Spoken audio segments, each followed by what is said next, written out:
Alright, hello, welcome back to Anime on the Sea Sky. Today is a little bit of a special episode, considering that not only is this probably going to be a multi-parter, like expanding on more than the handful of episodes that we cover in the beginning, but at least with me today I'm joined by a buddy of mine, Johnny.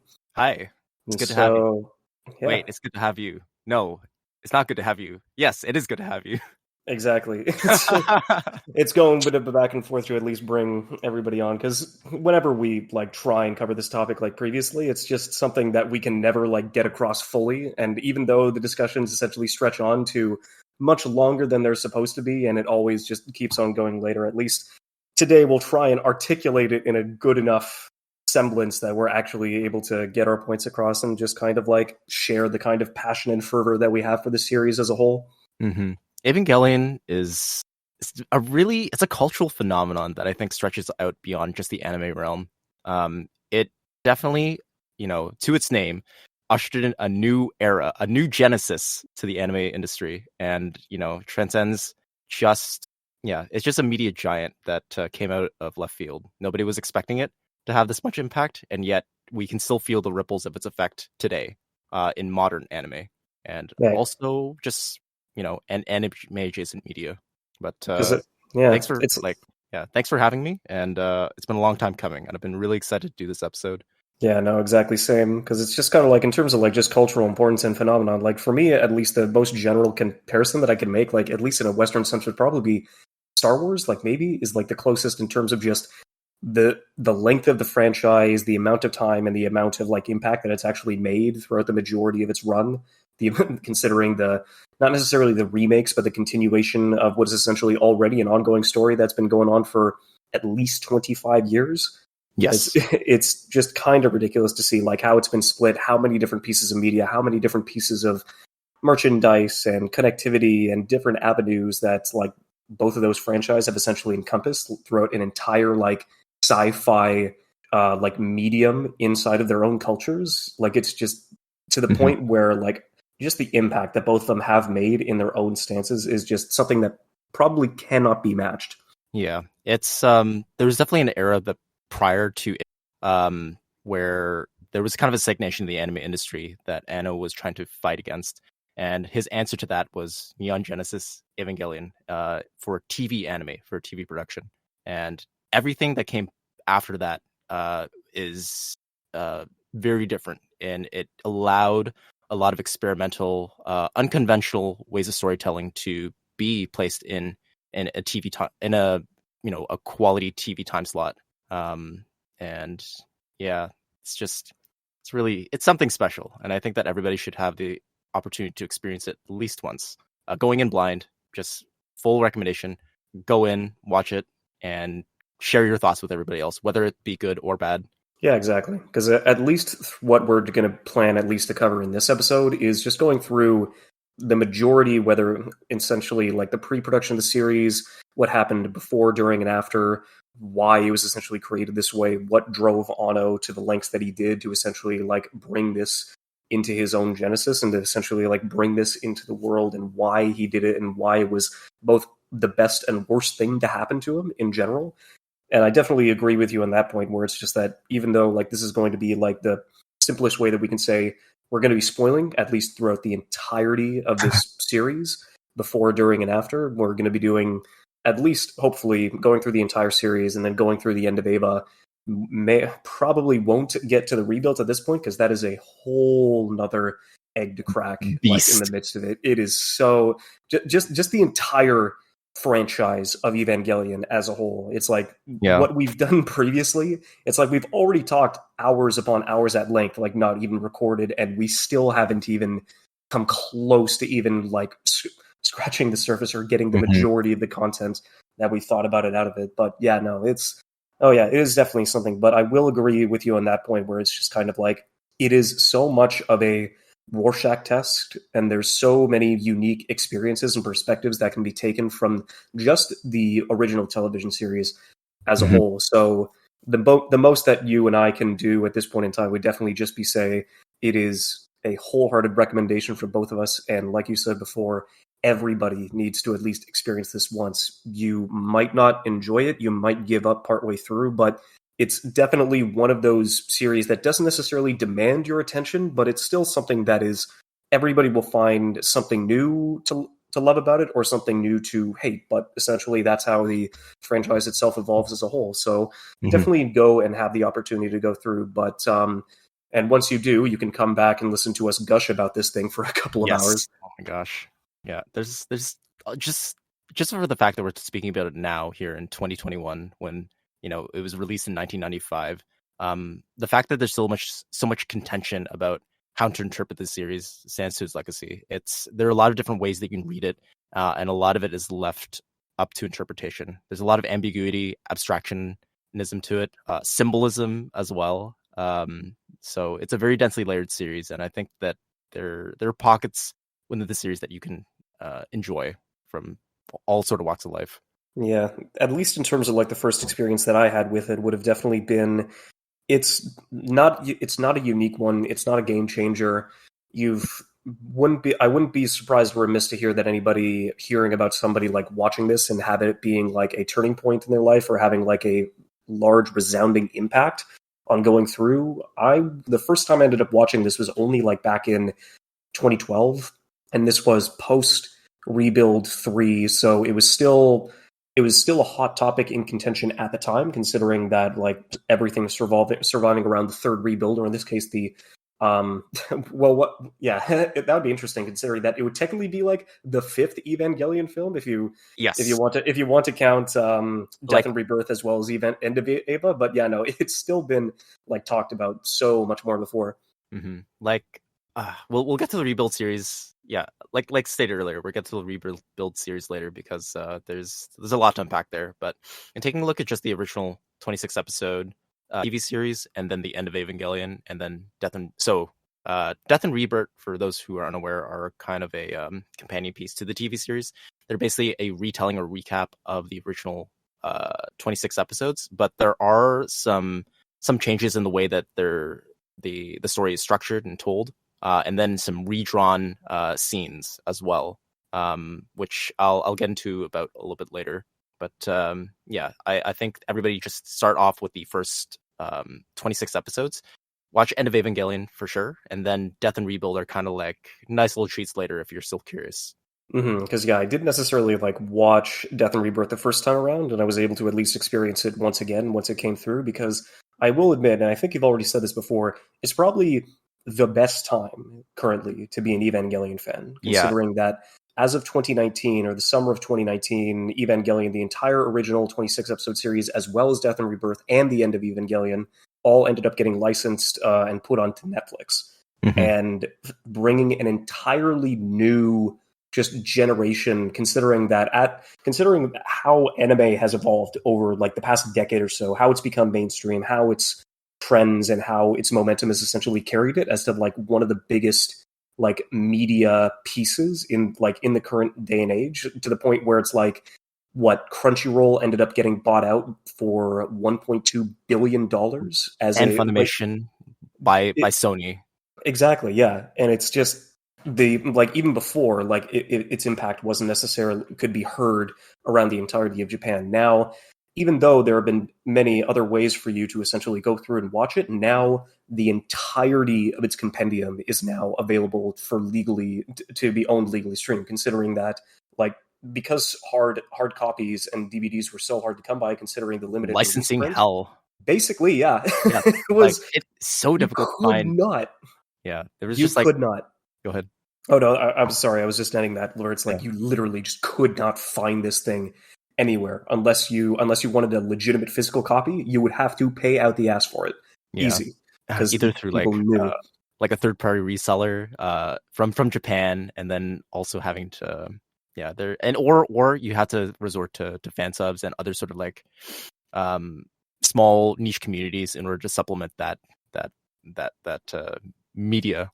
Um Yeah, because in the 2000s you didn't have that. If you didn't have a DVD, like a set of the DVDs, or you yes. can like or you can go to an anime club, or you couldn't necessarily find many other avenues, like you were Mhm. done. And thanks to the fan subbing like boom that happened in the mid 2000s, it was able to have a semblance of a rebirth to bring people back into that and essentially be like one of the more highly recommended pieces on message boards around the time, considering that people had been long-standing and been in love with that series for over a decade, and they wanted that to essentially get re-experienced out in the West and anywhere else for it to be even possible to be distributed. So so I'm definitely glad, like, even throughout its literal over 2-decade run of like licensing hell, it was still able to at least have an audience that loved the product to that degree that they would essentially like keep it in the mainstay for as long as it did, and still like leading up to the future actually have a good maneuverable and legal streaming service for it to finally come into fruition. And I guess like, and also talking about like how accessible it is now, because it's now widely available on Netflix, and like you said, it brings in a new generation, a new audience from a new generation. And I think now it's time for all of us to examine the legacy that is the Evangelion franchise as a whole, with everybody, with fresh eyes. So I guess where I kind of want to start is maybe quickly summarizing for people who haven't watched Evangelion. What is it? Like, if you were to describe it to somebody who had never watched it and to give it a recommendation, at its core, what is it about? It is it is many things, because if you wanted for me to sum it up in like, if you wanted for me to sum it simply, exactly, where it's just, the simpler way to put it is just kind of like, boy gets in the robot to save the world from impending destruction. Yes. Like, if that's a very grandiose, like easy for people to digest in semblance, but then it's, if you wanted to like bring it through a little deeper in the sense, or kind of give it a little more leeway, but not necessarily the best way for me to describe it, or at least get people on board, it's definitely about like self-inflection, depression, trauma, like, and learning to love yourself regardless of the circumstances and regardless of how people view you as a person. Absolutely. And although it masquerades itself as within the mecha genre of being, get a big robot to defend humanity against an otherworldly threat, the show quickly, it's very telling that the show quickly screen time for its characters in its introspection and how and character dynamics. Yes, fighting, there are giant robots and they do fight and do big cool robot things, but that's just the setting. I think the true Evangelion is in those interactions between those characters and through its introspection, because there's a lot of contention around how to view this series as well, because you can read it through the narrative lens where you're examining the characters and what they do, and what happens within the plot of the series, versus viewing it through metaphor, especially if anybody's familiar with Hideaki Anno, the director and creator of Evangelion, and understanding some of his sensibilities. So I guess, where do we want to start off with Anno? Oh, it's, where to begin? Because, that's definitely one of the major points that we would definitely love to at least get across, considering that this is definitely a product of Anno and his circumstances and in its entirety. And right? in his entirety, in the mentality, where he was at the time, how he was acting, like, even like, on top of the fact that there were of the extenuating and external forces that were like moving outside of it in general, considering that, I guess just to note quickly, like literally in the same year that it debuted, like less than 8 months prior, like Tokyo had literally just one of the worst earthquakes like settled inside of the mainland in January of the year that it came out, and then literally 2 months later in March, it was a literal terrorist like gas leak, or not gas leak, attack. A gas attack inside one of the major Tokyo subways.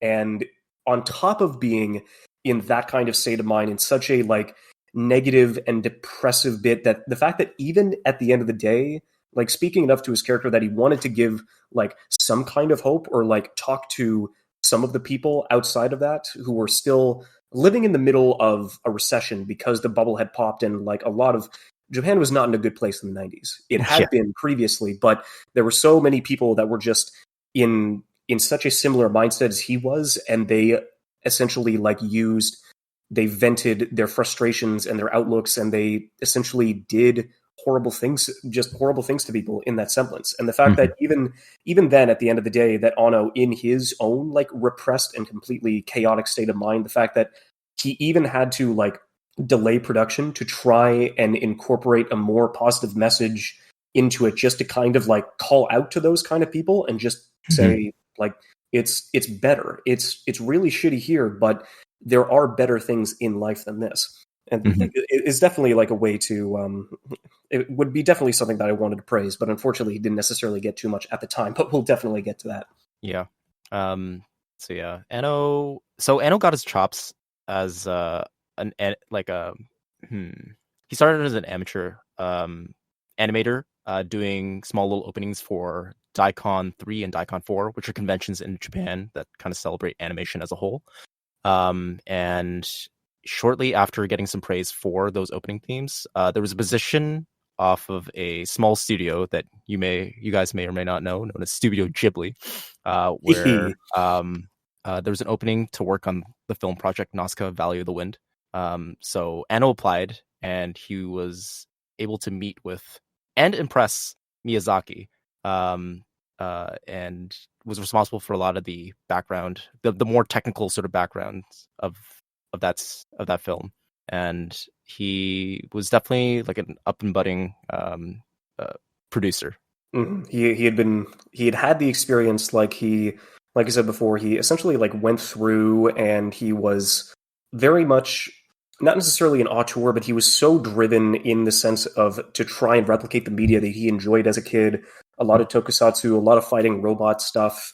He ended up going to Osaka University of Arts as an animator to go through, Yeah. but spent so much of his time, instead of like doing any of his work or any of his assignments, or at least just doing, yeah, exactly, like going to class, he was like doing side projects. He was still working as like a part-time animator on stuff like Super Dimension to Fortress Macross for a good like year, on top of the fact he was, as well as doing the opening animations for Daikon, as well as making his own like mini fan-made films on top of like small, also like his small short film productions, which really starts showing off like his artistic lens and his patent for directing. Yeah. So he was not ordinary, for sure, to the point where he definitely just outgrew his semblance, like in terms of going not only his peers as well, considering that like there's a really I can't remember if it's Blue Blazes or something along, like there is a like television series that is kind of like based around him and his like contemporaries when they were going to Osaka University, and it was kind of, which is like beside the point, but yeah, no, he had done so much work outside of what he was assigned to do that he was able to like go through and just make a living off of that on its own. Like, and going back to Nazca, the Valley of the Wind, he did do a lot of good backgrounds. He did a lot of in between. He did a lot of impressive cuts. The most impressive of which is essentially, if there's one major cut that is very symbolic in the Nazca, the Valley of the Wind, is when the dead Titan is revived, and he's just this mulch and mess of just boiling fluids that are just trying to stick to this dead skeleton that is trying to move for the first time in centuries. Yeah. And it shoots a beam very similar to Ultraman across the edge of the frame to create this giant explosion. Yeah. And like that cut in general is impressive on its own, but to the degree that this was literally like Anno's first major like piece of recognition and debut for that. And like that is ridiculously insane for him at that age and that kind of experience. I think at the time he wasn't all that old. He was like maybe 24 or something, like mid 20s, early 20s to produce something like that, where he had a solid understanding of like how this big, massive humanoid creature would be moving, how heavy it feels, how slow and lethargic it has to like swing its arms, or even just like the explosion itself and like the kind of effects that you spill out from that. Yeah, God, the weight that it carries itself across the screen. It's just kind of like the fact that he definitely took so much of that into account, where I think he said, like in an interview previous, and you can see earlier, that Anno was so much better at creating anything that wasn't human. So essentially the Titan, the majority of the bugs that go and crawl across the majority of this film's runtime, and for one that of course gets highlighted at the end of the cut, he is really good at explosions. like really good in almost every piece of work that he did from the late 80s to the late 90s, there was always at least one cut that would be in every single piece of his work, and it would always involve an explosion, and it would always look grandiose and awesome. Oh, beautiful. Yeah. Anyways, Anno stopped But yeah. paying tuition and got expelled. Based. My man just left. he just stood up and he was like, okay, I'm gonna head out. Yeah. He just did not. So after he yeeted school, he went on to found, alongside his other student animators and peers, Studio Gainax. Gainax was responsible for a lot of really notable feature-length animation pieces or projects. So they did Gunbuster, Nadia, yeah, Royal Space Force as well. If you ever seen the movie, spectacular, spectacularly animated, and however, it was a commercial failure. I think it was like the budget of 800 million yen versus a box office of 350 million. So it's as Anno's debut, or like at least the studio's first major production. It was definitely didn't start off on the right foot. No, it was not good. It was not good. Which still to this, it's definitely tough. Like even in that kind of general, because now to this day it is more of a cult classic. But that is the only negative thing about cult classics that are fantastic in their own right, but they didn't make the money when they should have. It's always just like double-edged sword, considering that like it's the Royal Space Force movie is a really like polished, well done piece of just mecha Space Force and like just animation in general. Mm-hmm. Even it did so well. Thankfully, like you said before, Gunbuster leading into it was their first commercial success, and that was able to go through, and it was able to like bring a lot more notoriety to the studio, but of course, better than notoriety, a bit of money. So they were able to go through, and they were able to go through like with their OVAs. And moving forward, they did Otaku no Video. They did go through, and they were finally able to essentially have that next big boost. They had the notoriety. They had essentially what was given to him was a script that was handed down in a concept by Hayao Miyazaki. And Nadia, it is a really good series. It wasn't good for Anno in more ways than one. It was really troubled. Yeah, he had so it was handed down to him from NHK, from original script by by Miyazaki. But he had very little creative freedom in order to express himself through this project, and that ended up leaving Anno in a state of depression for the next 5 or 4 years. Just feeling really burnt out being the head of an animation studio and just having to deal with all the hoops that he had to jump through. Because it was I would still recommend like Nadia, considering it is a really good classic. It sets up its world really well, and its characters are people that you want to root for. There's a little bit of like dastardly sort of like Team Rocket-esque antagonists that are going through the first like third of the TV series, which isn't necessarily the best. Like they're not as as threatening, but it does get like it goes through, and there's definitely like more people down the line who provide a much greater conflict and a much greater wall for the characters to experience. But like leading into that, Anno literally had to step away from the project for 16 episodes. Like Anno, who was the director and was like trying to write the final conclusion of this story, like literally could not like not only work on it, but essentially like do his directorial duty. So he literally had to hand it off to another one of his buddies over at Gainax while he was able to go through. And I do admit that it was a really satisfying ending and it was a good conclusion. It really did a number on Anno, essentially like leading through and on his psyche, and essentially like taking a huge blow to his confidence, where it's just kind of like his first like major long running television series, and he couldn't direct the whole thing by himself. So which was definitely which is understandable, and a knock to his confidence.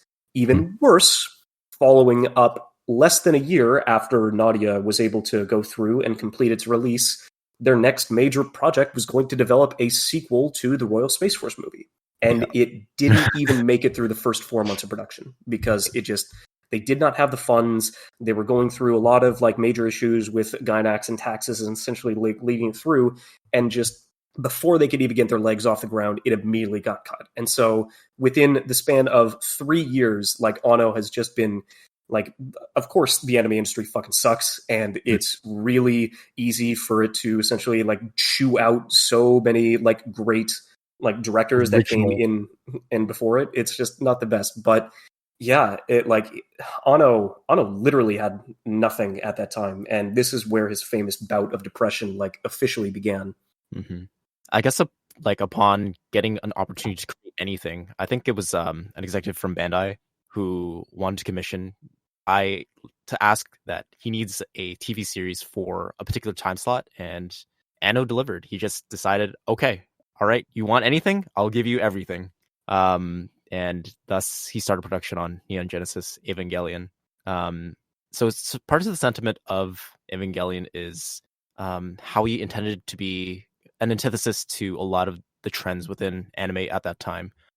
He wanted to create a series, a mecha series for that matter, that wouldn't be pressured by sponsors in how he wanted to produce the figures or how he wanted to produce the series. He wanted it to be a production that was difficult to market toys to, because he wanted his own artistic direction to come through. To essentially, to create a world anew. Yeah. For sure. And that was definitely, if that was not the goal at the beginning, regardless, he succeeded in the end. Because it's just, it was so rare for somebody to get like that much freedom, especially like through the 90s where there wasn't a lot of money going in, considering that there was not a lot of money to be had in Japan. So yes, the fact that it was able to at least be marketed through some form of merchandise was like its saving grace. And the fact that it was able to go through and be that much original, like to have that be such an original piece of content in a world where that was essentially not frowned upon, but it was such a risk. Yes, from economic sensibilities, it was huge, right? To not only produce a story that's going to be very difficult to market, but also just in terms of an audience perspective, that it's not exactly what anime viewers would conventionally want. So like if you think about Bandai and Gundam and how they produce their stories and produce their products, Gundam is essentially a glorified advertisement for the figurines or the small model kits, model kits, right? And Eva Anno wanted to bring that to the antithesis of with Evangelion, even exploring the characters themselves. A lot of the characters are conventionally unlikable. They're not your conventional heroes, so to speak. No, a lot of them have their flaws, and it's just a huge risk to put out in 95, especially in these hard downturned economic times. Because this is not a story of an unlikely band of heroes like going through, coming together and saving the day and saving the world from an impending threat. It is just a group of stressed out, traumatized, like overwhelmed, underappreciated, just people, incredibly flawed people, just trying to, literally just trying to live and just trying to get through it at the end of the day in a world that is already like featured it doesn't look it, especially at the time with how the first episode like lets it set up. It's this great city, a city that is able to like mold and meld and fold itself and condense into like such a almost like a fortress in of itself, an urbanized fortress, into a sense that it all looks great with the fact that the fields are still like roaming, the flowers are in bloom, you're still able to go through a lot of this, but the fact that it's able to like set up that much of a world and still like undercut the fact that no, this is almost post-apocalyptic. Yes. The world has already gone through, in this case, the world has already gone through one major just earth-shattering event, and I think I can't remember if it was either in 99 or 2000 was the date for it, which was in this case the Second Impact, where it's like they just casually mention that in this time the Second Impact essentially like melted the entire polar ice caps in the south. Half of the Earth over the last 15 years has been wiped from the face of the earth. Yeah. And not as their countries are not necessarily at war, but there's just so many like places that are so far worse off than others, and we're only getting a small pocket of this world. And of course, it is the center of it because that's where all the conflict is going to converse because of what lies beneath Tokyo. Mhm. But it's so casual in its delivery, but still like optimistic and really like detailed in its sense of like building the world in the beginning, that it's just so much. I guess it's so different. It was so, there was nothing like Evangelion back then. There was just nothing. Yeah. The way that they focus so much on the characters' inner workings rather than the actual narrative. Although the narrative itself is very interesting, there's a whole bunch of world building that if you pay attention in watching the TV series, you'll get a lot of those answers. But it's something that you can easily kind of shrug off or not really regard all that highly. It's a series that rewards people who pay attention. Mm-hmm. But we're now in post-apocalyptic Japan. Half the Earth's population is gone, and we're basically on the brink of destruction. In the past 15 years, everything has basically can operate. A lot of the needs are satiated. So you still have an economy, so to speak. People are still being able to enjoy their lives. But high school is still a thing because, of course, yeah. even after a post-apocalyptic event, you know that regardless if we're fucking teenagers or if you're in middle school or if you're in grade school, guess what? School is always going to exist, and you're always going to be forced to go regardless. Or it's just kind of like, oh yeah, no, just post-apocalyptic event literally just happened 2 weeks ago. Well, fuck, today's Monday, so yeah, guess I gotta go back. Yeah. So, anyways, so the series, the very first episode starts off with Shinji arriving to this new city to go meet his estranged father.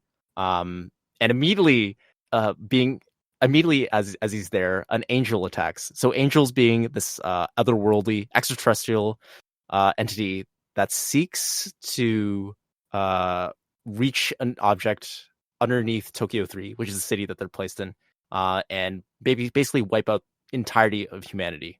And the angels, so they're the last line of defense. So this feisty older woman, 29-year-old woman, scoops him up and says like, "Hey, need a ride?" And I'm like, "Okay, all right."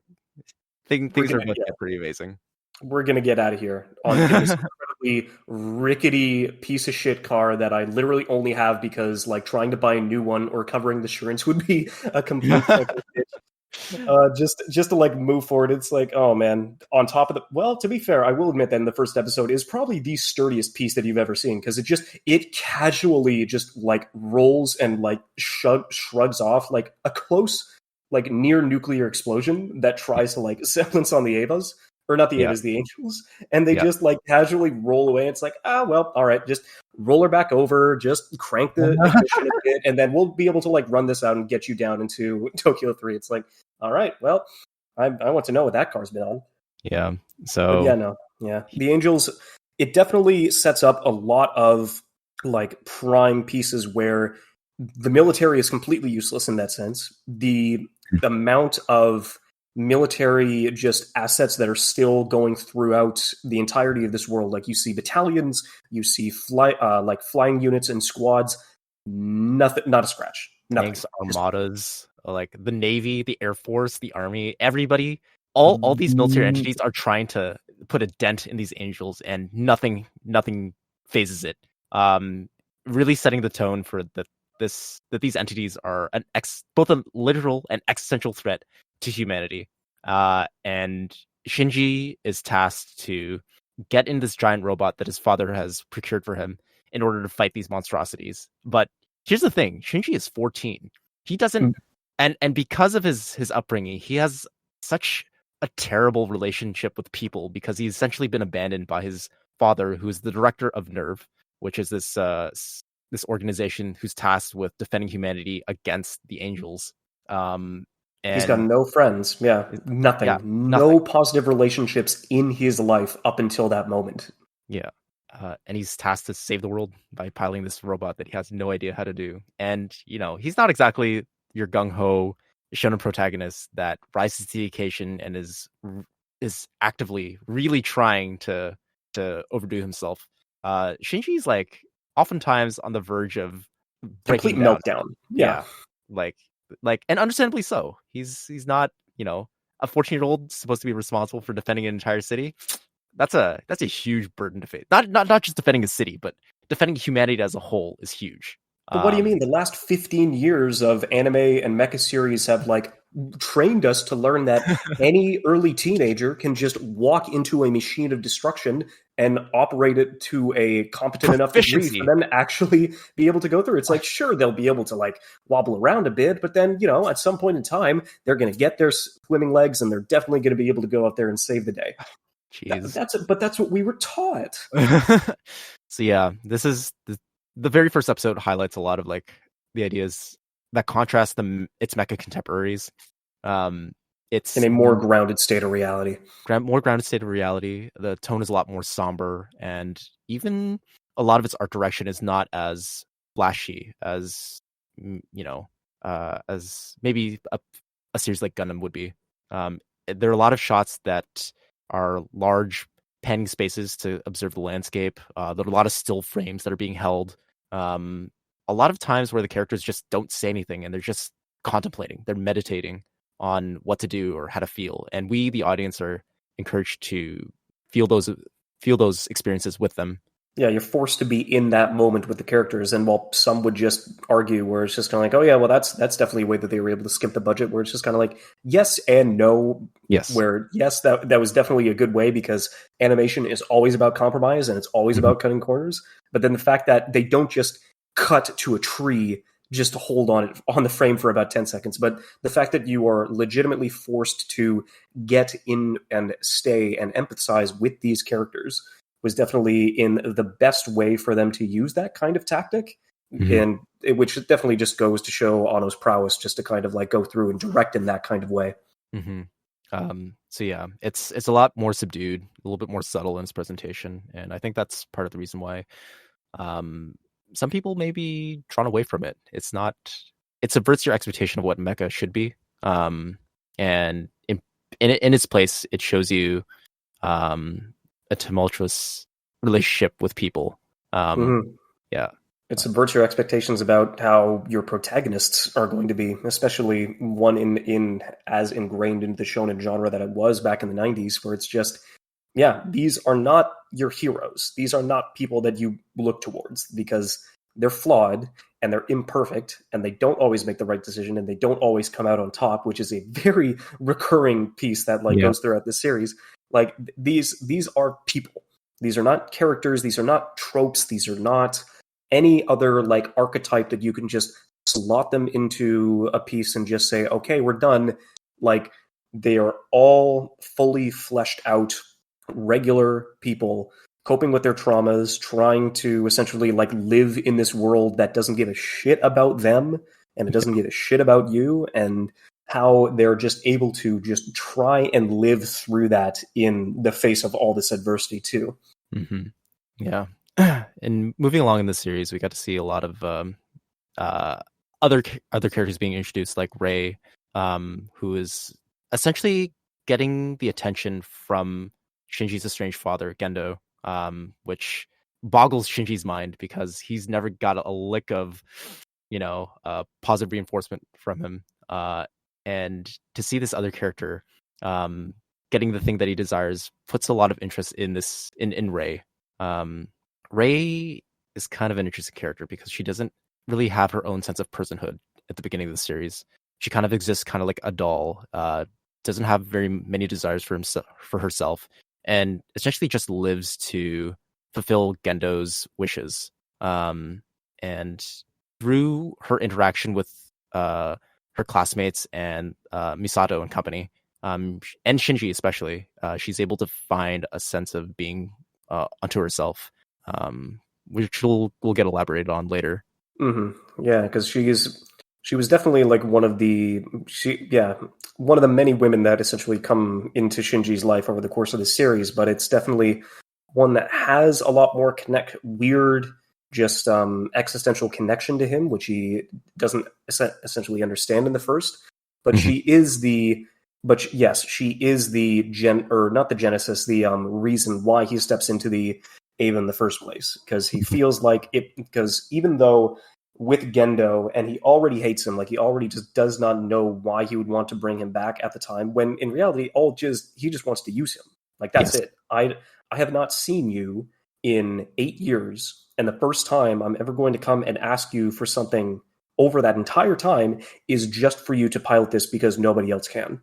And it's just, guess what? And that's the thing. If you are not going to pilot it, I'm going to force Ray, who at this point was just like anemic, injured, all like blind in one eye, had probably broken bones, just everything, just physically in pain, physically and viscerally in pain. The only reason he ends up doing it in the first place is just for her. And it's definitely one of the nicer things just to kind of see their like relationship grow beyond that. And essentially like that kind of relationship triangle that he does have with her and his father, considering that it's just like, what is it? It was either in like the second or third episode where he's getting back from the Eva, he's getting back from a mission, and his father and her are both smiling and having a jovial conversation while he's just forced to watch. And he's just, wait a second, what? Who is she to him? She's not his daughter. I don't have like any other family like left with me. I lost my mother when I was young. Why is like, how did this one girl end up getting all the positive reinforcement I never got as a child? And thankfully they're able to at least reconcile, and he's able to like look past her instead of like not being just, for them to not just be tools for his father. They're actually able to go and, like you said before, find something for themselves, find something to live for beyond just piloting the Eva. Moving on in the series, like when they encounter their, I guess like after they encounter their first angel, we cut to the scene the episode later where Shinji just wakes up in a bed, past all the action, and we're only told through kind of like a flashback of what transpired.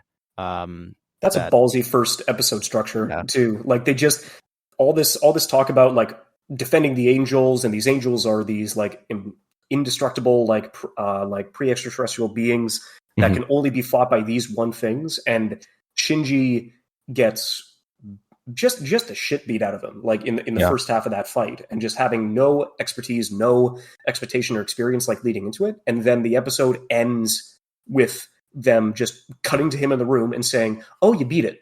It's like, what? Wait, what? Yes. Yeah, like wouldn't that have been like the perfect like way to like bring action fans into the series in general, to just like end it off on that kind of a fight, which they do end up like finally coming back to at the end of the second episode.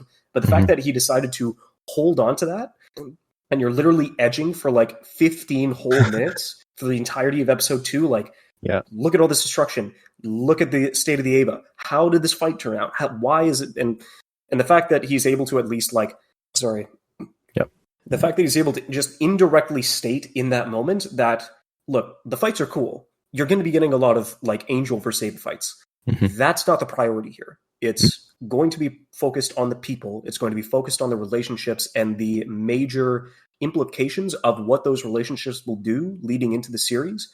That is going to be the major point. That is what Evangelion is all about. The fights are great, but this is what you need to focus on, and this is what should be important in your eyes moving forward.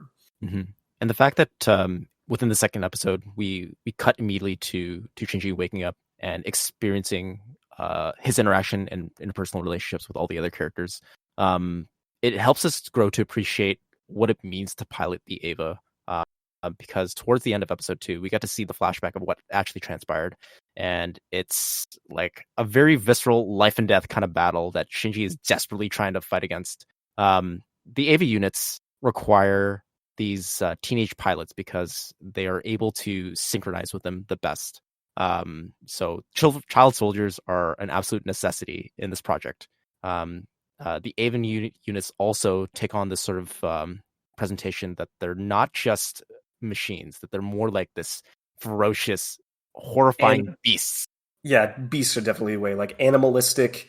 It's not there's metal pieces of armor to go through with it, but everything underneath the armor is flesh and bone Blood. and blood and just visceral tissue and organs and everything. And it's like, what the fuck are these things? Yes. Like, it's, and on top of, like, the Evas in of themselves are just such a mystery that gets expanded upon throughout the rest of this, because yes, it's a mecha series, but it's like, when was the last time something or a machine hybrid of this vein was like ever brought into the genre as a whole? Is definitely like beyond me.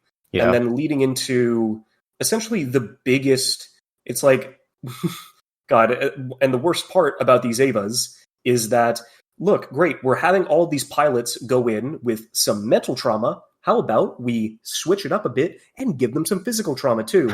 Because for some god awful reason, any pain that the Evas feel in battles, just getting punched, a limb ripped off, getting scratched and bruised and beaten bloody, all of the pilots feel that pain.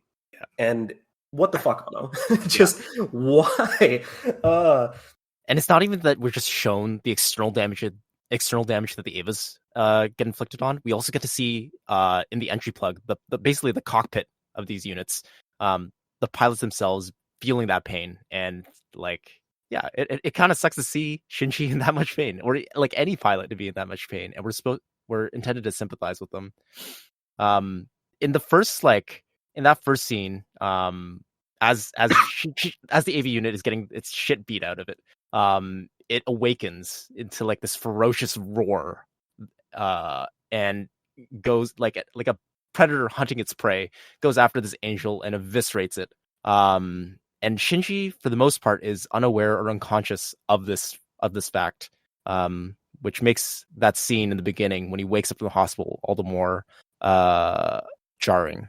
Because at least it doesn't like mimic the physical trauma. Like if an arm gets ripped off, their arm doesn't get ripped off in tow, but the pain is there, and it's like all of your nerves are still like experiencing that kind of chaotic sensation, visceral sting, and it doesn't make it any better for sure. But yeah, no, the fact that, and so knowing that fact leading forward to like every other fight afterwards, you're just like, there's whatever happens to those Evas, like you can only imagine, and sometimes you don't have to imagine. Sometimes they just put the camera in the cockpit and show just the absolute visceral pain that these people are going through. And it's just, but it's always something that makes you concerned. It makes you root and just hope that these characters are going to be okay in the end. Yeah. Unfortunately, to varying degrees. Yeah. Not even just to to win triumphantly, just to survive these experiences. Because like, if any one of these angels is able to succeed and take down these AV units, there's no amount of military force that's going to be able to stop them from wiping out humanity. It's like every battle is kind of like life and death. It's always like cutting it really, really close. You already know the military is worthless in this scenario, so it's just every single fight knows it's like, if that's it, if you fall, so do we. That's it. That's it. Game over. Yeah, we're counting on you, Shinji-kun. We're counting on you, 14-year-old child with no military experience. I guess we're really on our last legs, huh? Yeah. So I guess moving from that, we got to maybe let's explore some of the other characters that Shinji is adjacent to. So we've covered Misato very briefly. What would you have to say about like Misato's connection to Shinji, and why is it important, I guess? It's definitely, it's tough in a way, considering that they're not necessarily forced, but it's Shinji has to like go and live somewhere. So without knowing that him and his father have nothing to do with each other, like Misato was able to just open her doors in general, just to at least give him a bed, just to like give him someplace to actually come back home to and actually live. Yeah. And it takes them a while, even to the point where he runs away after his second fight and almost leaves the situation entirely. Just says, "Okay, I don't care. I can't deal with this. There's nobody. If like all the people at school hate me, Misato's just on the fence because she doesn't want to open up, because just like Shinji, she has trauma of her own. She doesn't know." She's like talking about tumultuous relationships with fathers. I don't think there are not too many good parental figures in this series at all. Like they're very competent and they're very good at their job and they're very experienced, but it's just kind of like trauma's everywhere. Yeah. Everybody's fighting a battle that they don't want to share with other people because they don't want them to get hurt, and they don't want themselves to essentially like take on more pain in that in general. Exactly. Yeah, and even the series to show off that aspect of Shinji's life, where he's basically living a civilian life at school, meeting other students, and trying to fit into a home, so to speak. Misato is kind of where, yes, Misato houses Shinji, and she tries to put on a lot of the facades of what interactions should look like. But Shinji isn't exactly a well socialized person, for obvious reasons. But and Misato is trying her best to connect to Shinji, but even Misato needs to put up some barriers in between herself and Shinji because she has some insecurities and fears of being hurt as well. And the fact that the show focuses in depicting those relationships is interesting.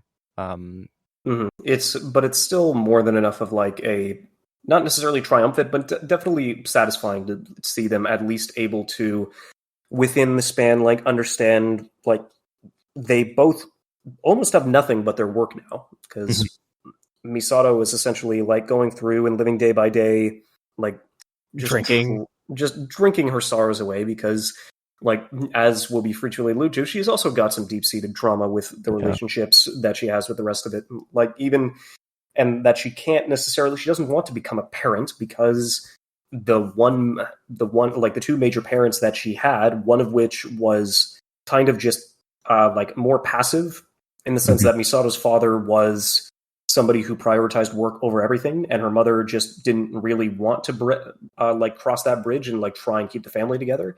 And so she has this conflicting back and forth between both of her parental figures, and then ends up being at the site in Antarctica when the second impact occurs back in 99.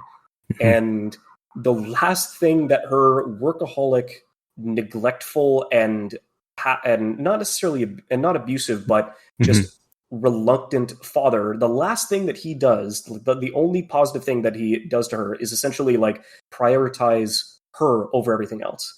He doesn't want to save any of his work. His wife has already passed away, but he's essentially like shown that he has no priority towards any other member of his family. And in his last like one piece and last dying act, he saves Misato, which is just, for a younger kid, is like, oh, so how do I process that? Yeah, you can't. You like her father giving up his life in order to maybe not make right of all the things that he did, but at least show a level of concern to Misato is like definitely a lasting impression that's going to leave her emotionally scarred for a long period of time.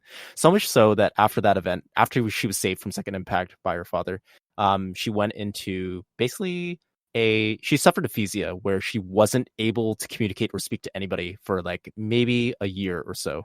And it took a long while for her to recondition herself. Basically, she awoken to her father getting our world getting obliterated, right? And she was rescued by chance by an expedition team that was investigating, and that's how she kind of got into working for Nerve and helping, and then of course trying to fight the Angels, who were the form of research for her father. And so, like, why would she? And so it's just, okay, so if you hated your father, then why essentially are you trying to fight the Angels instead? Of course, if you hate your father, why are you actively searching out men that essentially remind you of him? And in which goes through in her like tumultuous and conflicting relationship with Kaji that she had when she ended up coming back to the world. It's just all these are all like deeply like broken people, and who are just fearful and traumatized, and just are the fact that these are your heroes, quote unquote, and these are the people that are in charge of essentially like trying to save the last remnant of humanity is just kind of like, yeah, no, this is a lot more actualized, and definitely something that, even though it's not what you would want, it's just like, that's what you got to do. You got to make do with what you have. And they're all competent. They're all like really good at what they do, like including the Eva pilots that essentially go through, and Shinji does get experience, and he does start learning and being more assertive and being able to control his Eva more, but shit happens. Yeah. And yeah, for her to take revenge on the Angels as well. There's definitely like a lot of Freudian influence that is evident in Anno's work that we'll see throughout the rest of the series. A lot of the emphasis for father-child relationships, motherhood as well, where we're essentially well, we'll get into those later. Because at least through the first 7 episodes, it's basically the first 14 episodes are more like Monster of the Week format, and for the first 7 episodes, we're essentially like put with like Gendo is more like on the sideline, just trying to like be menacing and have the most iconic hands in front of the mouth on the desk with the glare in the glasses just refracting off the background. It's like the most just iconic passive sitting stance inside of all of anime. Super like he definitely imposes like this menacing aura all the time. Super detached, super, and even positioned in frame as always being above others, higher on a higher field, literally on the top of Nerve headquarters, looking down at everybody else. Like he feels so distant as a character. And this is the man that we have to trust in moving forward with all the operations. It's like, this is a little weird, screwy. This is the guy who's responsible for defending us against the rest of the angels. So he's out there. He's up there. Yep, in the great words of Bubbles from down in the Canadian trailer park, as such as we are, it's like something's fucky. Yeah. And that entire just sentiment like bleeds throughout the rest of the series, because it's just how deep does it go? What is Terminal Dogma? What are the angels? What are the Avas? Why are we fighting? Why are they trying to go to Tokyo in particular? And what happened in the second impact? Why is the third impact so destructible? Like, just there's so many a lot of mysteries. A lot of it, yeah. Always something for you to latch onto. And it's never. And I like the way that the story is told, where we're not fed that information immediately. It's kind of sprinkled in there throughout the series, and we get to kind of see it unfold slowly as these characters interact with that. So it's fun. There's a lot to think about there. So I guess in the first maybe 14 episodes, you mentioned that we're kind of Monster of the Week. How did you feel about those? I personally really liked the fact that we got the time to see these characters in sometimes lighthearted situations where we just get to see them interact as people, as civilians. So like, after, I think one notable scene that I really liked was when Shinji first goes to school and everybody's asking about, there's a rumor that there's an Eva pilot among the ranks, and somebody asks the new kid, who is Shinji, if he was the Eva pilot, and he immediately gets some recognition. Everybody around him turns to him, and he just casually says, because he just doesn't really know how to interact. He doesn't think it's that big of a deal. Yes. It's like, wait, are you the Eva pilot? And he's just, yes. And then everybody immediately just flocks to his desk. It's like, holy shit. Which is nice, considering that it's able to give him like new methods, because we know he doesn't have any friends. We know that he was forced to move to Tokyo because of Gendo, and he was very closed off as a kid, and he didn't necessarily have many parental figures to go around. And so it's nice to let Shinji like grow and be in a better place, where it is tumultuous. It takes him a while for his friends to just accept him and get to know him, but eventually they do, and they eventually like give Shinji like a life outside of being an Eva pilot. And it's essentially like really nice to go through and kind of like see him evolve and like watch all these people just accept them. Well, most people try to accept him, but it's also evident that there will be people that just don't want to see him that way. One particular case would be Toji Suzuhara, where his sister was maimed in the first angel attack that we witness, and Toji, rightfully so, is upset by this, where he wanted more accountability for Nerve's actions of the collateral damage, and upon hearing that Shinji is the pilot, goes out and rinses him for not being a better Eva pilot because his sister got hurt. And Shinji is empathetic enough that he understands at that point why he would be angry, why Toji would be angry in particular. And Shinji is still coming to terms with what it means to be an Eva pilot. It means that he has everybody else's expectation and responsibility to uphold, and he is wielding such great amounts of strength, and he doesn't know how to feel about that. if he pilots the Ava, people maybe people will praise him, but people will hate him. And if he doesn't pilot the Ava unit, people will hate him. And he's caught between a rock and a hard place. Just literally this never-ending cycle of where it's like it's like I don't want to do anything because I hate myself, but I have to pilot the Ava, and I don't want to pilot the Ava, but the Ava is the only thing that saves the world, and the Ava is the only thing that apparently gives my life value, and I want to connect with people, but I can't, considering that I'm the Ava pilot, and now I hate myself, but I have to pilot the Ava. So it just keeps going and like round and round in this negative circle, and this cycle, and it's so and it's so tough to just like watch this kid just try and over and over again. Just try and just find anything, and with all this expectation laden upon his shoulders, and it's just frightening. Yeah, Shinji, very reasonably runs away often, a lot of times within the series, not on just one instance, multiple instances. Upon coming up to the second angel attack, Shinji has kind of reclused and drawn himself away from everybody else. He uses his cassette player as a means for escapism, where he just wants to shut everybody out because he doesn't know how to deal with it.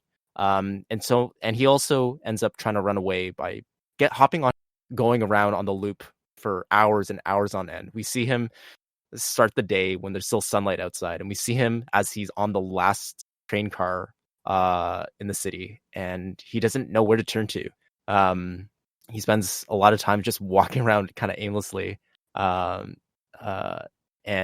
through that he was able to meet Kensuke, just playing reimagining a military sort of setting. And because Kensuke, one of Shinji's classmates, is a military fanatic, and seems that piloting the AV unit is one of the coolest things ever, but Shinji doesn't really see it that way, and he doesn't really know how to relate to others who could see it that way. Kensuke makes the one remark that what should we call it? Shinji puts out the concern that that Kensuke should probably be at home because his mother would be worried about him being out this late. But Kensuke replies that he doesn't have a mother and that he's just like Shinji. And that's the first time that Shinji feels like the sense of solidarity and connection, that somebody could understand him. And he kind of has an epiphany there where, it's not just him who is suffering. There are many others like him. So Shinji and Kensuke grow to be friends and understand each other in that manner. Mm-hmm.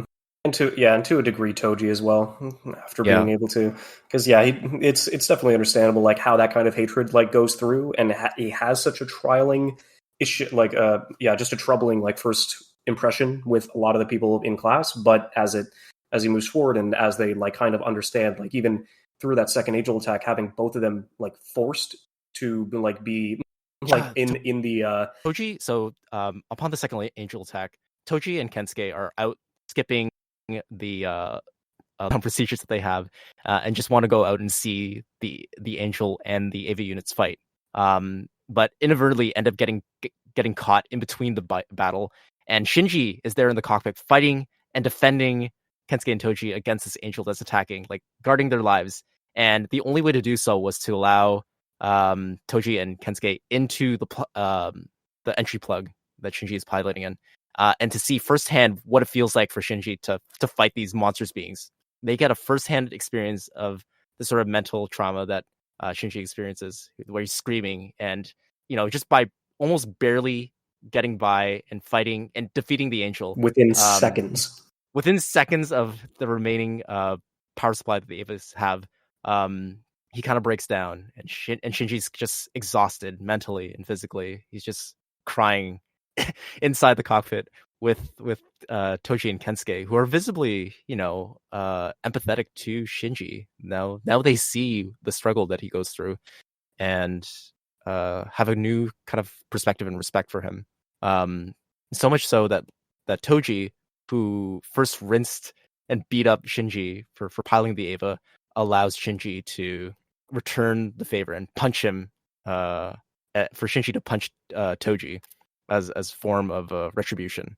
Reconciliation. We can do this to be friends, and actually just be even.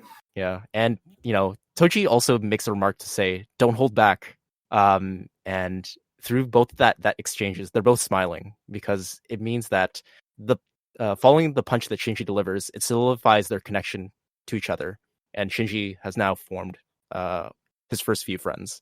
And then shortly after that interaction, he's scooped up by nerve agents for Shinji to do other sort of tests and duties. But Shinji makes the remark that, or yells out to Toji and Kensuke that he understands and recognizes his flaws, that he's a coward, and that he's a coward and scared and weak, openly acknowledging his flaws. And I think that takes a great amount of maturity and humility.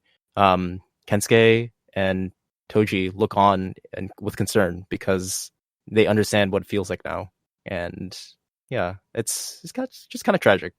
Mm-hmm. So it means that, and through this interaction, we get to see Shinji being aware, like very self-aware of how people may perceive him, or how his attitude or presentation might affect others. Shinji very much is a people pleaser. He doesn't want to make things difficult for others because it's the easiest way for him to get through life. And he ends up having a lot of bouts of not getting a sense of his own desires. He just goes with the flow, whether or not he enjoys it. Nope, he just does not want to be a burden, if anything else. Yeah. He doesn't want to, he doesn't want to fail. He doesn't want to be a burden. He doesn't want to essentially like go through and waste the only bit of positivity and reinforcement that he's ever going to get, or that he's even able to come to terms with in his life. So it's just really difficult to kind of like see him go and through and maneuver that. But it does take a lot of strength to go through in that vein to essentially at least like move forward. Mm-hmm. And moving forward is definitely something that, regardless of how much shit gets thrown at him, Shinji still is able to go through and try on otherwise. Which is definitely one of the nice like undercut pieces of his personality, and probably one of the only pieces of shonen, if you're looking for shonen, then that's probably one of the only major ones that you can have in for a connection. But it gets better for him for a time. Yeah.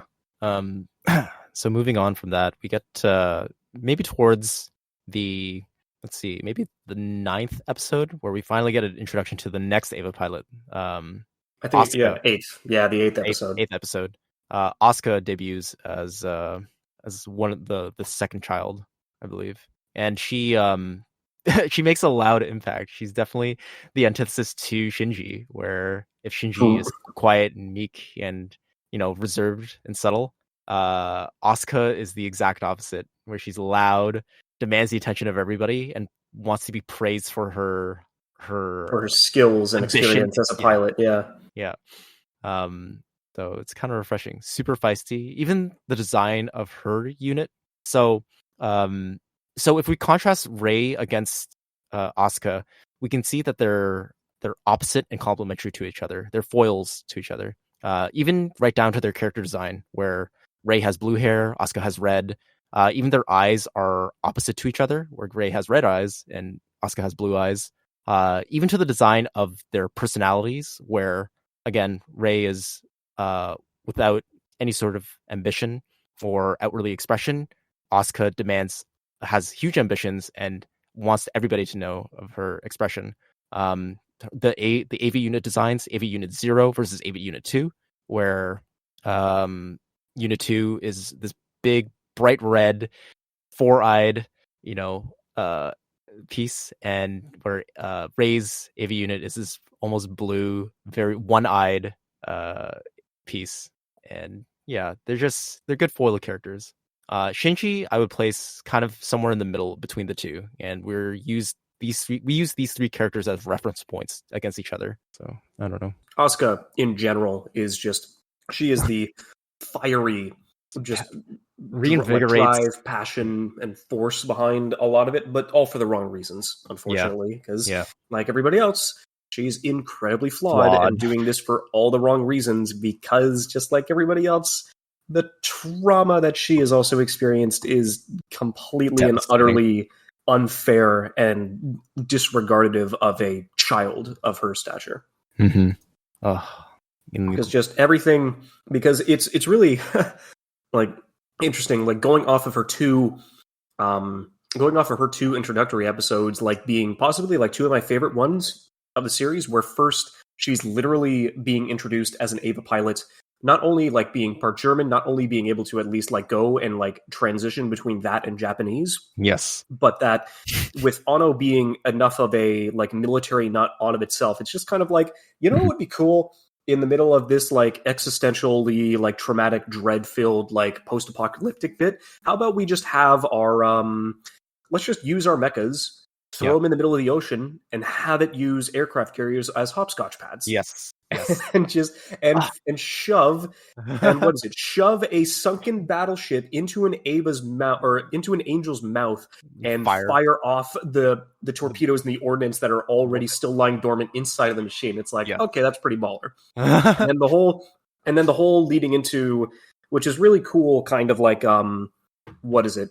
It's also really cool going through the next episode, like kind for his like one moment, because he did have like a connective moment with Rey leading into her and having them work as a team, and now both of them are forced to work as a team, trying to fight this Ava who is split into two. Yes, into like one of the like one of my favorite like section of cuts. Yes, yeah, because what is it? It was like either 60 to 90 seconds long, and it's just gotten back like playing in the background with both of them going in perfect synchronicity to essentially go and defeat this twin angel.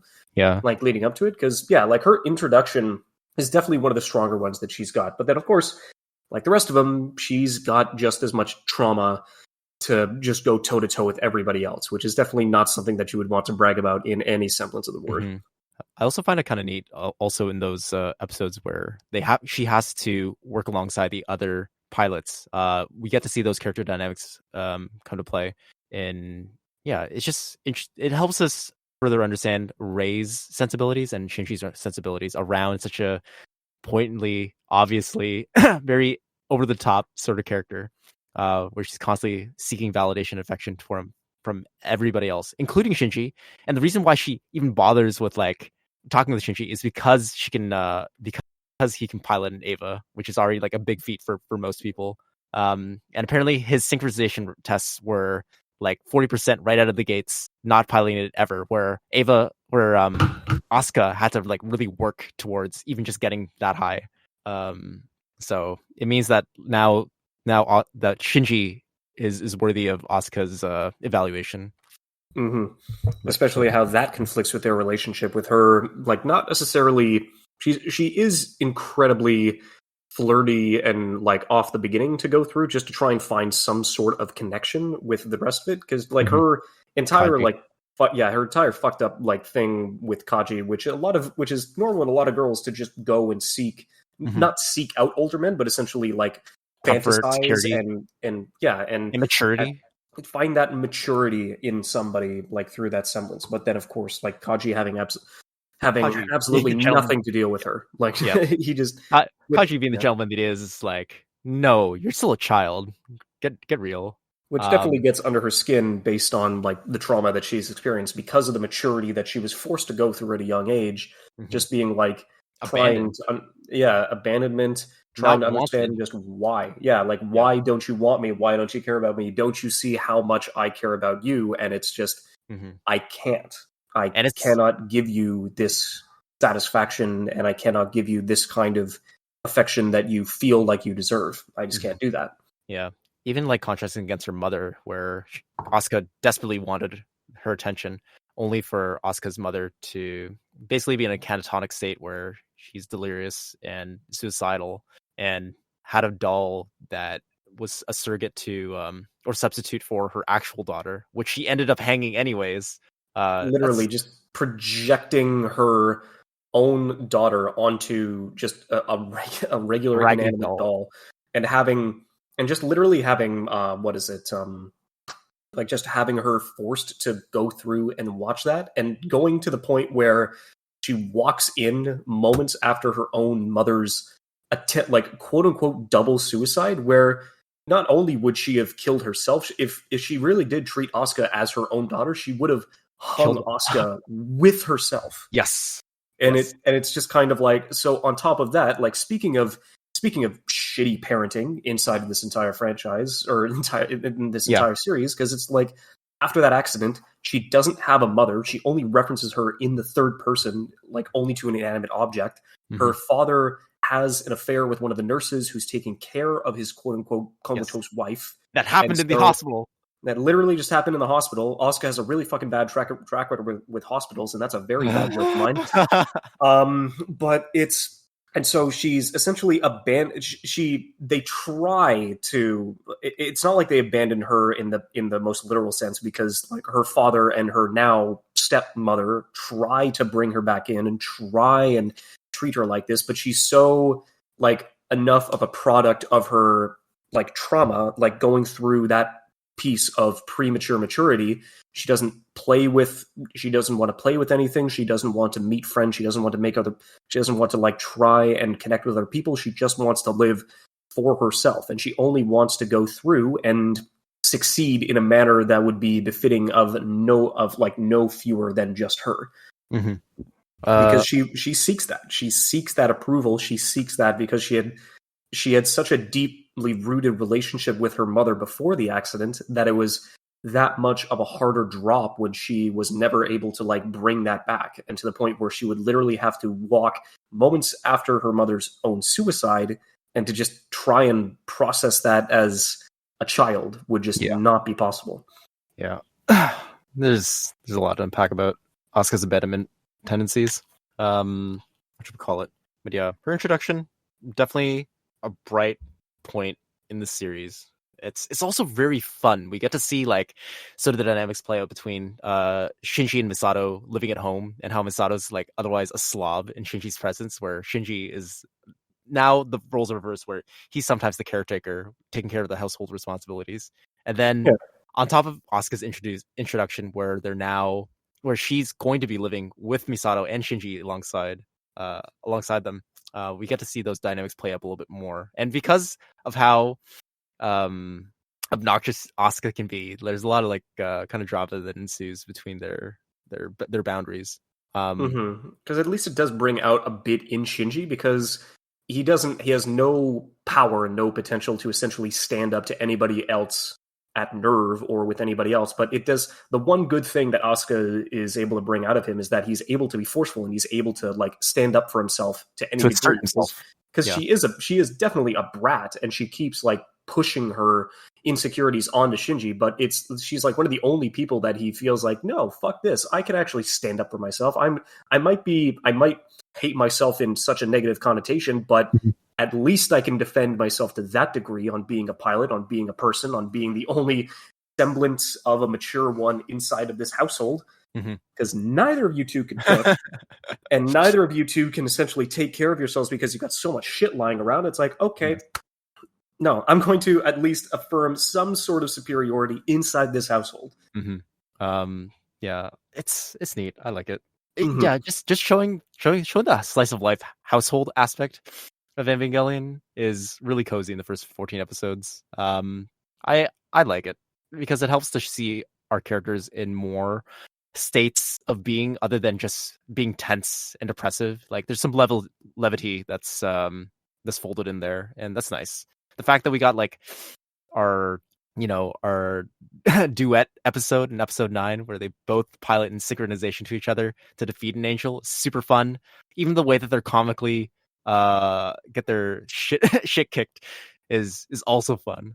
Yeah, I don't know, the first 14 episodes were just fun. We even got like the episode where all power gets disconnected from Tokyo 3 and the AV units, and they kind of have to like manually do everything across the entirety of the compound. Yeah.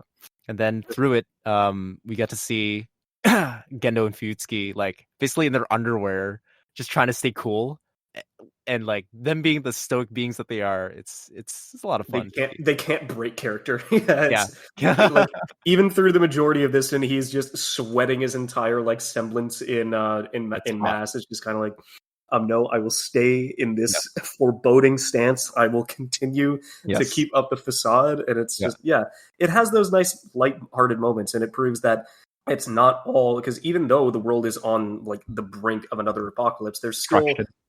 there's still some good to be had, and there's still some semblance of fun left in the world. Mm-hmm. That all goes out the door starting on episode 15. Yeah. The first half, which is still definitely like a monster of the week, setting up the world, setting up the characters, giving you all the mysteries, and having it all like lined up in front of you, but still having that levity. You're not really going to get that. You're not. Yeah. It's not going to go moving forward. Like Yeah. it just gets, the angels get more complex. Their Mm-hmm. fighting styles and their patterns, as well as their methods, become a lot more visceral and Complex. conflicting and complex and just guttural. Yeah. And uncomplacent with the rest of it. Yeah. It's like, yeah, no, it just does not stop. I would say, because like the biggest, you kind of see the setup through 15, but then it's just kind of like the first one, which I think it was episode 16, where it's the angel with Lele, the one that has like the 3 nanometers thick, and it actually casts a Dirac. Yeah, exactly. But its actual like a body, pocket the angel, dimension. is a sphere in the sky. Yeah. Yeah.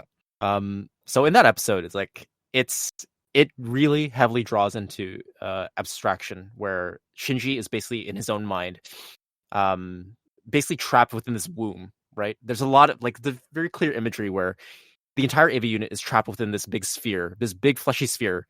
Although that the Ava unit is either trying to communicate or consume the Ava with Shinji inside, and he's just kind of forced to hold out for as long as he can. He's supposed to stay within the Ava unit until his oxygen supply basically depletes entirely, and Shinji just has to sit there with his own thoughts and wait to die, essentially, because there's nothing they can do. Outside of that sort of confinement, everybody else is desperately trying to like save Shinji from being eaten up by this thing. And this is the first time where we get to see breaks between Ritsuko and Misato's relation, where Ritsuko has obligations to NERV as priority in saving the AV units, where Misato prioritizes saving Shinji as a pilot. And that's that's where they start to have some pretty strong disagreements. They start to break, for sure. Definitely. A lot of things start to break leading into this. Yeah. And even though Shinji is able to survive it, it's not the last piece of trauma that's essentially heading his way. The fact that one of his only friends leading into this then ends up getting chosen for Ava pilot number 4 as the 4th child for Ava Unit 3. Yeah. Ava Unit 3 gets infected. Ava Unit 3 goes on a rampage, completely like bulldozes over both Unit Asuka 0 and Rei. and 2. Yeah. And so Shinji is, but it, like, of course you would think, oh, well, like, how does Shinji not know who's piloting it? How do they not know? But he only knows that it's being piloted by somebody. He knows it's being piloted by a person, but of course nobody's going to tell him the fact, and nobody has to break it to him. Only his father is just, look, that is not an angel, that is not a person, that is not an Ava or a person, that is an angel, and you have to destroy it. Even with Shinji not knowing that it's one of his only friends being inside the cockpit, like, Shinji still shows concern for a person. Yeah.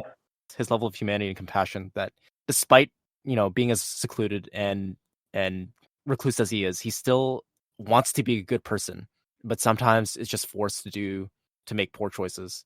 And it's tragic because, like, Shinji openly rejects the idea that he'd have to kill another person to his father, so much so that he'd rather die than do it. And there, Gendo puts his foot down and says, "All right, if you won't do it, we'll get the dummy plug system, basically a surrogate pilot, to do it in place of you." So exactly. So kind of like an AI, almost an AI bit that was transcribed inside of NERV by the Magi, essentially going through and like having just so they can, as a failsafe, if the pilots either can't fight or die in the middle of battle, or something goes wrong, that they were able to use it. But of course, because this is Ava, the first time that it actually has to be used is because Shinji would literally rather die than kill another human being. And it's like, okay, well, we can't eject you, so Unfortunately, this is the route that you chose. So now not only are you going to have to watch as this happen, your arms are going to be locked in place. So you're also going to have to feel the ferocity of your own Ava ripping the other one to shreds. Mm-hmm. And he has to watch He has to as witness this. it firsthand. He's literally, in a first-person perspective, watch his own Ava like just completely and utterly eviscerate and grind and tear apart this thing that that we know is housing Toji. Yeah. And of course, Shinji doesn't know until the very end of the fight that the fourth child was one of his only friends. Yeah. And that he almost killed him. Yeah. And it's and that kind of like exactly that kind of just like one of the only, and so just like Misato's and Ritsuko's relationship starts to strain, it's not like all of Shinji's relationships go the same way, but almost all of, like, starting here, this is where his relationships with all the people that he's built up, with all the people that he's learned to like care about and hang out with over the course, they're going to disappear one by one.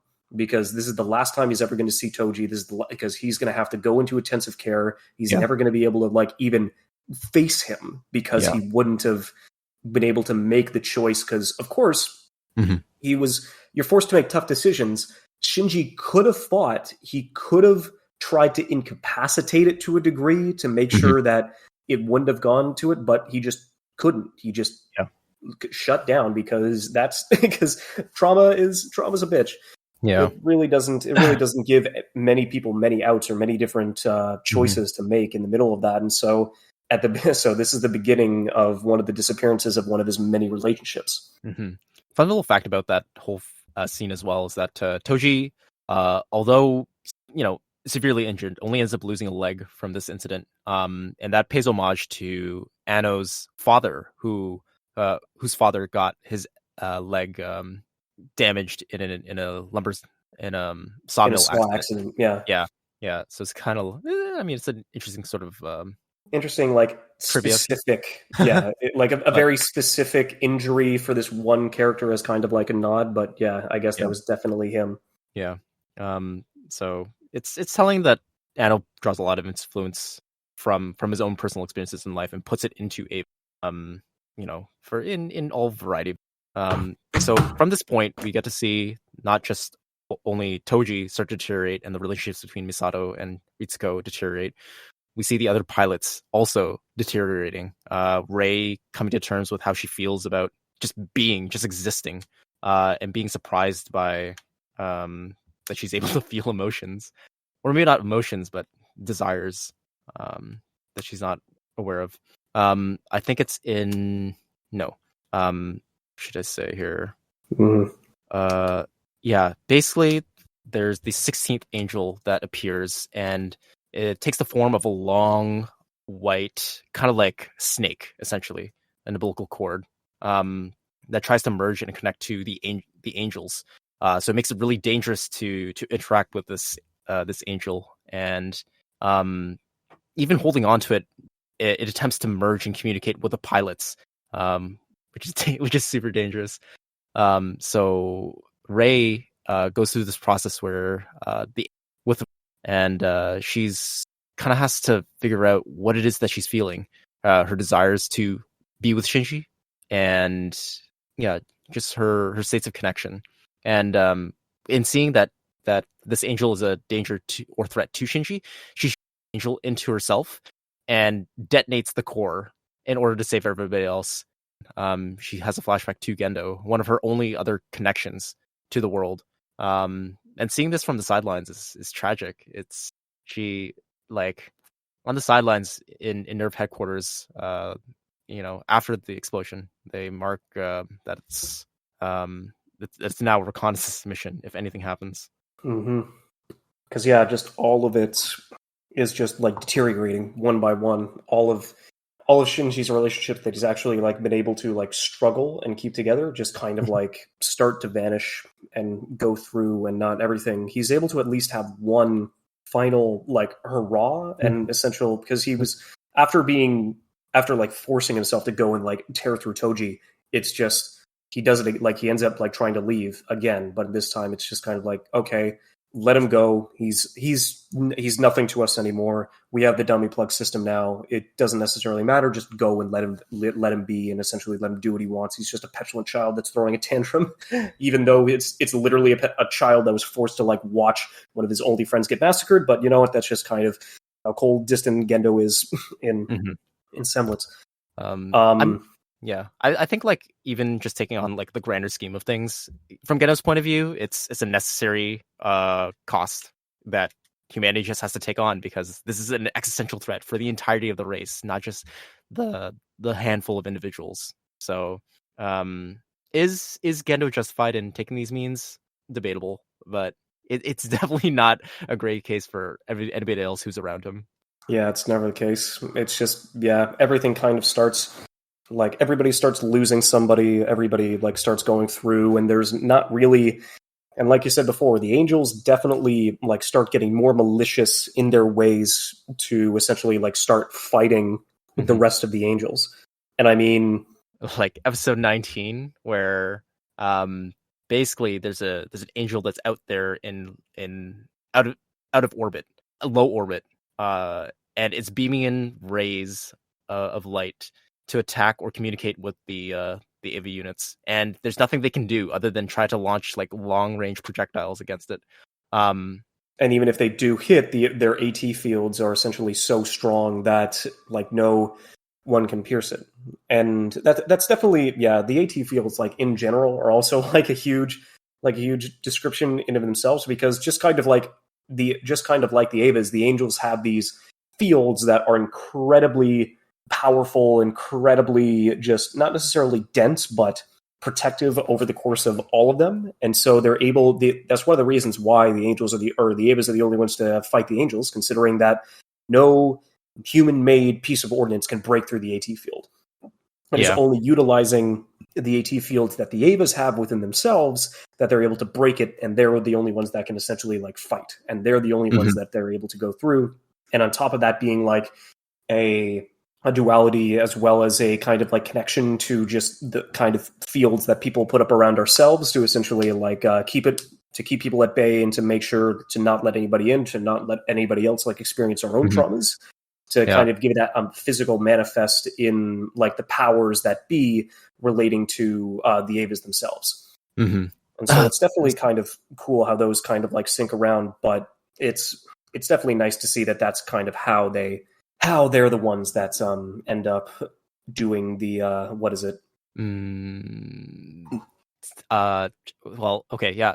So like the AT fields themselves are like a short for absolute terror fields. So it's either in series and in metaphor, it is, basically the barriers that we place between ourselves for our own individuality to protect our sense of existence.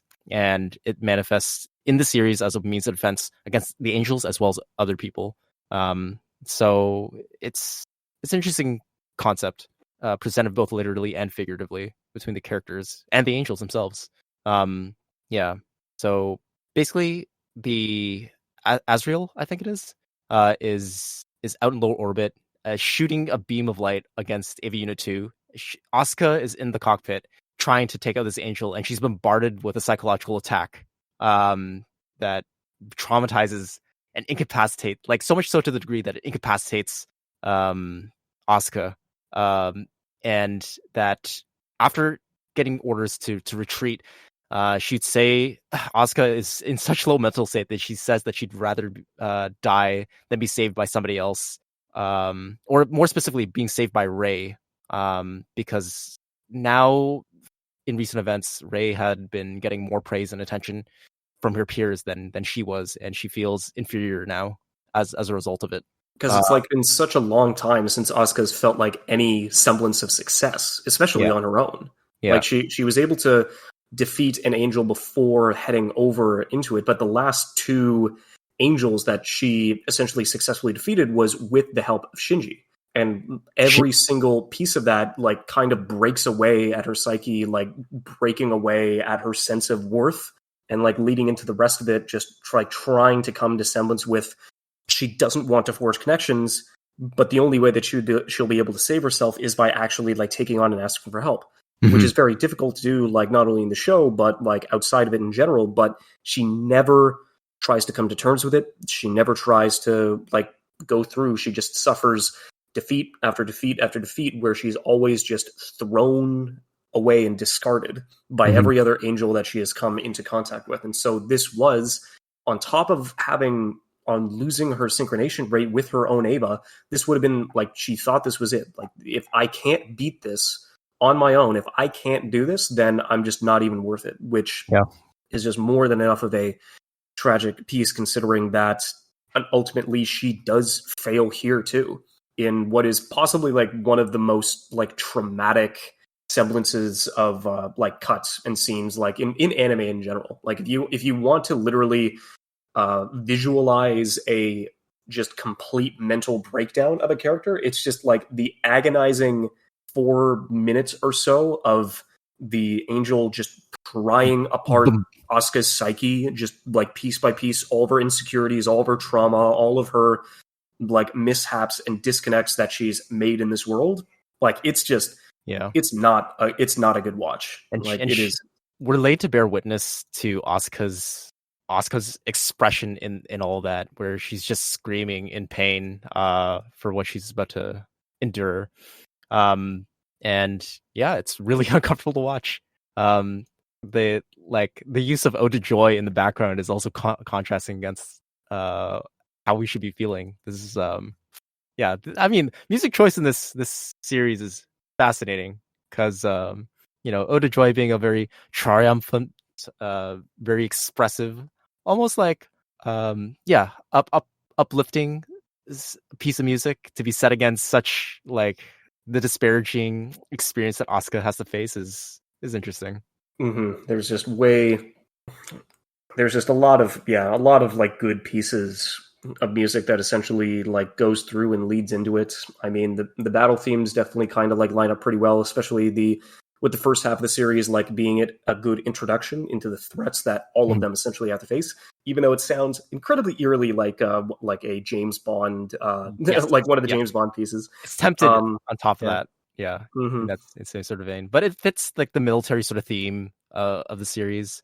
Like maybe not marching band-esque, but it's very like a lot of drum lines feel very military-esque. And a lot of the character pieces as well are filled with a lot of string sections, string and brass sections. So it's, I don't know, it's good. I praise the OST wholeheartedly. If you get a chance to like just listen to it on its own, it really helps the quality of the series. And even some of the original pieces as well, the original tracks are written with Anno's direction as well. The lyrics and how it should feel were translated into English and adapted into their own songs, which are phenomenal. I love them. But we'll get to those later. Because after that, just absolutely traumatic is definitely an understatement.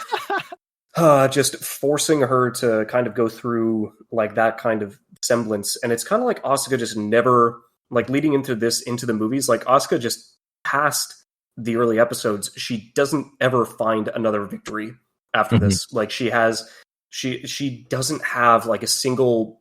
She's thrown in as being this solo, just passionate and driven entity that doesn't need anybody's help and is able to like go and combat the angels on her own.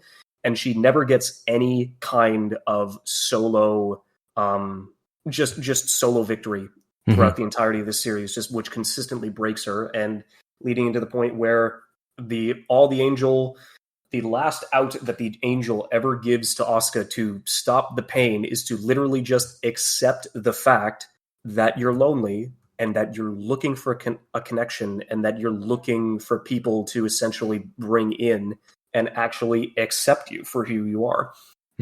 But because of her stubbornness and because of the amount of individualism that she wants to project onto others, because of her sense of abandonment, she cannot accept help, and she has strong abandonment issues for very good reason, and she just won't accept it because she's afraid of being betrayed or being left alone like her mother did.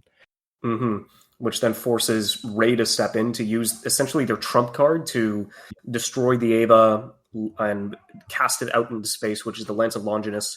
I'm going to call it Longinus. I'm never going to accept Longinus. I understand that the technical pronunciation, that even though Netflix went out and went through and decided to go through Longinus, I still can't accept that pronunciation because it's just so off the wall and so out of the ordinary. But so suffering from a case of Longinus. Christ, it's just like I thought they were taking the piss, but it's just like, no, the majority of the pronunciations through historical texts, through generals and through Roman sense, they call it Longinus. But then I also found several other videos and several other like essays to go through, and they call it Longinus. And it's just kind of like, well, I'm gonna take the one that doesn't sound like a gynecology term. I'm gonna keep it as Longinus just to keep my sanity intact. Make it a thing. Which is got a case of Longinus. Basically, man, Jesus. Because it's the Lance of Longinus is essentially this weird MacGuffin that they have been able to keep down in Terminal Dogma that goes through AT fields, and so that was the only way that they can do it. But unfortunately, to that point, Rey is able to defeat the Angel, much to Asuka's chagrin. She goes into clinical depression, so she's dragged off. That she can't even operate her Eva anymore. No. And literally just the one after with because like Kaji's already died because of his like espionage and all of his bits. So Misato's in a rut. Asuka's literally just being thrown away and discarded, considering that she's not able to like pilot her own Eva anymore. She's left in an emaciated state, not like attempting to kill herself later until she was like recovered by nerve. Like you want to literally just display like or sum up depression in like one frame. It's literally just Asuka sitting in the middle of a decrepitated house with a little bit of running water, just naked and anemic inside of a bathtub that's just baked in the middle of the sun, and it's just kind of like, Christ, she's out of it. Followed by essentially Rey having to, like you said before, detonate her own core and just kill herself because they wouldn't be able to stop the Angel that was able to infect her otherwise, because we wouldn't have been able to, like, otherwise we would have to go through an entire like fourth child situation again. And on top of that fact, like with Misato completely like emaciated and just broken over Kaji's death because of all of his like past actions catching up to him, trying to flip flop between Sele and Nerve. And it gets to a point where it's just Shinji has nobody. It's just Shinji. And he's left, and it's terrible. It's like terrible because like all these terrible things are happening around Shinji, and he feels somewhat powerless to do anything with it. He doesn't know where to go. He doesn't know who to turn to. His one of his supports, Kaji, is like now also gone. And he doesn't know what to do. And then, he's trying to connect to anybody here, and then he bumps into this this perfect being, the perfect entity. Just casually sitting on a statue at the beach, just as Shinji's trying to just get some alone time and just try and like make some sense and run away like he's only able to do. Here comes this just angel, this literal angel, just coming down to earth in the form of Kaoru, and he was sent as the replacement for Asuka to essentially like be the new pilot. He has perfect sync rates. He gets along with everybody. He openly accepts Shinji. He like comes into his life unconditionally loving him and giving him all of the like self-worth and attention and just positive feedback that has been lacking for him for a vast majority of the series. And he's his only like light and decent connection throughout the entirety of this whole debacle. Now that things are just literally falling apart at the seams, even though there's only one angel left and Shinji's still just chomping at the bits, just waiting where it's just, this might be over. This, like, I only have one more angel. This is the last trial, the last conflict I'm going to have to go overcome, and then everything will be going through. And at least I'll be able to have like Kaji like going through Kaoru. Yeah. Because somebody was able to come into my life and love me unconditionally. Yep. Too bad that only person was the last Eva leading into the entirety of this. And it's like, guess what, Shinji? You're wrong. It's that last angel, the last one, the last trialing conflict that you're going to have to go through.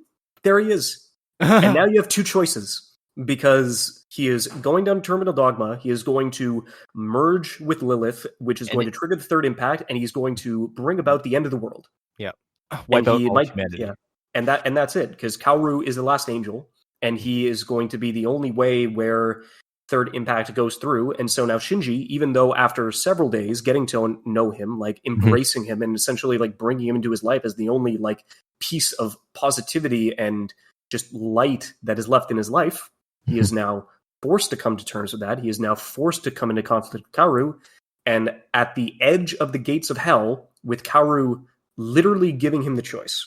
Yes. He is standing right in front of Lilith. He is standing right in front of the trigger for the third impact to eradicate the rest of humanity. But the only thing that he can give Shinji in this entire Semblance of Solace, because of his love and because of his opportunity to find the last choice in his life, he gives him the option. He is able to at least say in plain terms, I can either go, you can just let me go and end humanity and just have that be the end of it. It's like no more pain, no more suffering. It'll all be over. Or you can kill me as your last remaining connection to this world and still live in this like semblance of pain. And definitely considering that people like go through and they check on that scene with it being more of a freeze frame of at least 30 seconds where there's no dialogue, there's no change, there's no zoom, there's no pan, there's no change to any of the frame. It's just a piece of choir in the background and Shinji with all of these frozen frames that Ono has been able to sprinkle out throughout the entirety of the series. He is now forcing you to sit with Shinji in this moment and try and empathize about the choice that he has to make. Yeah. Kaoru's like, and the fact that he was able to present Shinji with one of the few autonomous choices that Shinji has ever made within the series, it's huge. It's a huge deal. Back, like, if we contrast against his fight with Toji in the episode, he wasn't given agency to go through with it. Nor did he know of Toji's existence in the entry plug. But here, Shinji is fully aware of everything. Shinji recognizes that yes, although Kaoru is an angel, and Kaoru is openly asking Shinji to live, and wishing for Kaoru for himself to die in place of Shinji. It's jarring. It hurts. It hurts Shinji to make that sort of choice. And he does so because everybody is encouraging him to kill Kaoru, including Kaoru himself.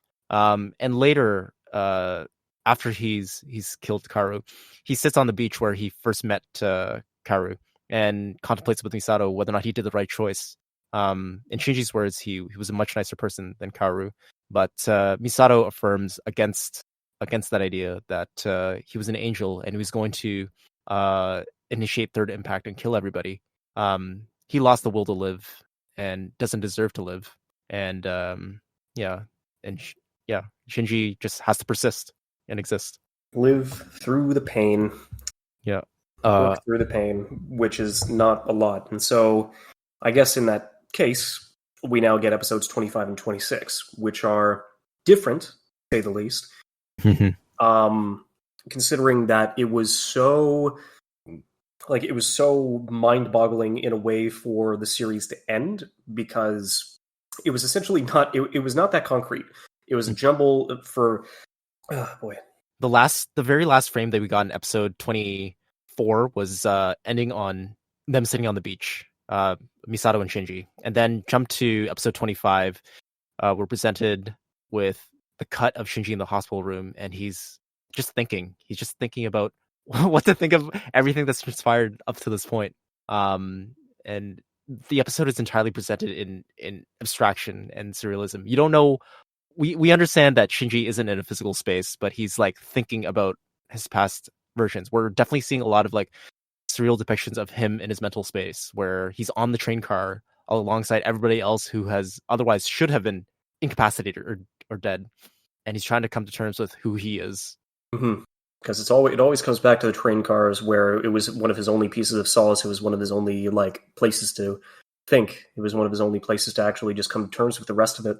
But there's not really as much to go through, and so it doesn't. And so I guess one of the major reasons why people were definitely confused is that essentially the Human Instrumentality Project, which was something that was foreshadowed in the rest of it, which in the series, which basically just amounts to the entirety of the world trying to merge all of mankind into a single entity, with no more AT fields, with no more distance, with everybody feeling the same thing and everybody becoming one. But Shinji has been able to create in these 2 episodes a solitary existence for himself, a world in which only he alone can exist. But he wants to figure out how he can change that, because he's gone through all this trauma, he's changed, and for the better and for the worse, and at least try and attempt to like not confirm but accept his existence and accept his failures and accept his flaws, and ultimately being in the middle of all this abstract pieces and all of this like just this mix, this media mix, this jumbled media mix of an entire set of 2 episodes. Shinji is still able to go through and not necessarily reject instrumentality, but kind of accept the rest of the world as well as himself, and just kind of in his final choice and his final just revelation in that he's able to destroy this shell that he's created around and to create his own solitary existence by realizing that even though all of these events, all these connections, all these trials, all this conflict, all this hate, all this just pessimism and depression, if you still keep moving forward, even at the end of the day, you can still learn to love yourself. And at the end of, and even through all of that, even through all of the rest of it, like after getting a brief glimpse of like a high school life that he would have been able to have if he wasn't a naval pilot, getting a different perspective on a life that he would have been able to still find meaning in not just having this one singular thing that people want from you. He's able to learn that if this is one of the many worlds that open up to you when you learn how to love yourself. And everybody congratulates him on that revelation, and the series ends. And it's a very positive message. Like at the end of the day, with all the conflict, with all the just with all of the narrative. Yeah, because I will admit that it doesn't wrap up everybody correctly. Like it doesn't do Rei, Misato, or like Asuka. It doesn't everybody wrap up. else. It doesn't wrap up anything of the series, but it does give out its core message to the audience, as though Anno himself is stepping into frame and telling you this is a path or a reason for you to exist, that you create meaning. You create meaning for yourself, and you can find happiness if you desire it. And it is a very positive message. Like after all of this like negativity and strife, the fact that he like, and even through all of the events that happened around the production of Evangelion, the fact that he's still able to go through, like Anno himself, to go through and still like come to that kind of conclusion and still like try and send that message out to as many people as he could throughout this like one original like piece of his creation. It's definitely it is definitely like takes a strong person to essentially like try and like go behind like that kind of stance. In these episodes, so it's definitely hotly contested whether or not the last 2 episodes were canon in series. But Anno makes it clear that although the production was suffering from budget cuts towards the end of it, Anno chose to use these abstract marker, almost storyboard-esque frames placed into the last episodes, and affirms that it was a directorial choice, that an artistic choice that Anno made to highlight the core message of the series, which is self-affirmation and putting meaning into your own existence. But of course, a lot of fans, reasonably so, I feel, felt a little bit betrayed, because they were expecting a particular sort of series with plot points that were supposed to wrap up in a conventional manner, and it's just kind of like dropped. Like what are you supposed to do now? What about all the AT fields? What are the angels? What about like everybody else, right? And that garnered a lot of hate mail and backlash and backlog, a very polarizing sort of discussion that arose from it. In fact, the last episodes of 25 and 26 were the most watched in the Eva series at the time of its TV debut. And still to this day, a lot of discussion is generated around those two episodes.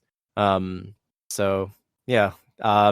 So Anno, being the auteur that he is, got a lot of that backlash. There were death threats that were made to the studio. There were a lot of like hate mail that was being sent his way, but there was also, just positive Affirmation. affirmation that Anno chose to include as well. So in 97, the end of Evangelion debuted and gave the fans the ending that they wanted. That they thought they wanted. Exactly. This was the end of Evangelion just as a whole. It's phenomenal. There's so much to talk about, but just not too much like at all, like in the middle of it, because you can definitely just go through and say that there's so much more to add, where it's like, okay, we got closure with the rest of the characters leading into the series, and we got like for the rest of it, except you kind of already got that in the last two episodes, considering that they were all dead, which is definitely understandable. But then it was just, because what did you say before? Anno just woke up and shows violence. He woke up and he oh my god, it was this is what you wanted, this is what you monsters wanted, where it's just kind of like, okay, you want action, you want the mecha fights, you want the gore, you want the absolute disgusting like aspects of human nature, and like just literally opening up.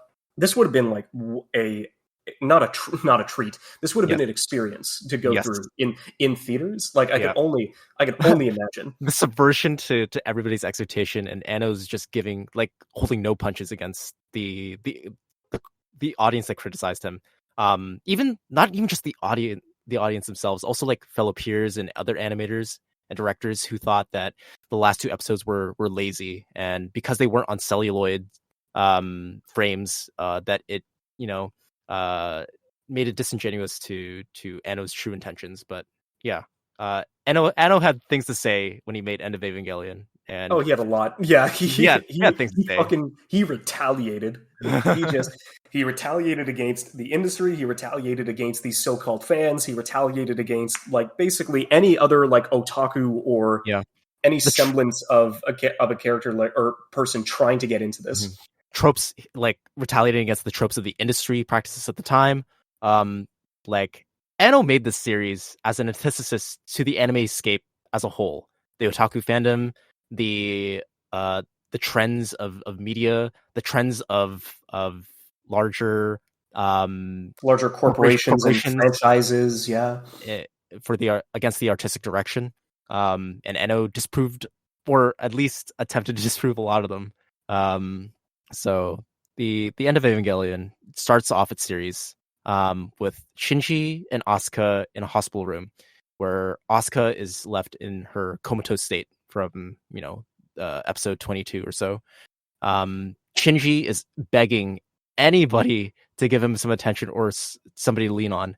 And he's reduced to this point where he's begging a comatose Asuka for help, and inadvertently shows Asuka's naked body to Shinji, and Shinji, being in the low and depressive state that he's in, reverts to his base instinct and jerks off to completion to Asuka's comatose body, and immediately in the first 5 minutes. First 5 minutes of the film that you guys have been clamoring and waiting to see the ending for, and he just drops that like in the middle as kind of like a reflection, which is kind of like why I would have thought like this would have been like an experience to see like in this film, because it's just kind of like a director who is just completely fucking over it and done, and just like lashing out at essentially like everybody else, where it's just, I literally just wanted to give you a positive message like by the end of this. And the fact that so many of these like not necessarily a vocal minority, because it would have been like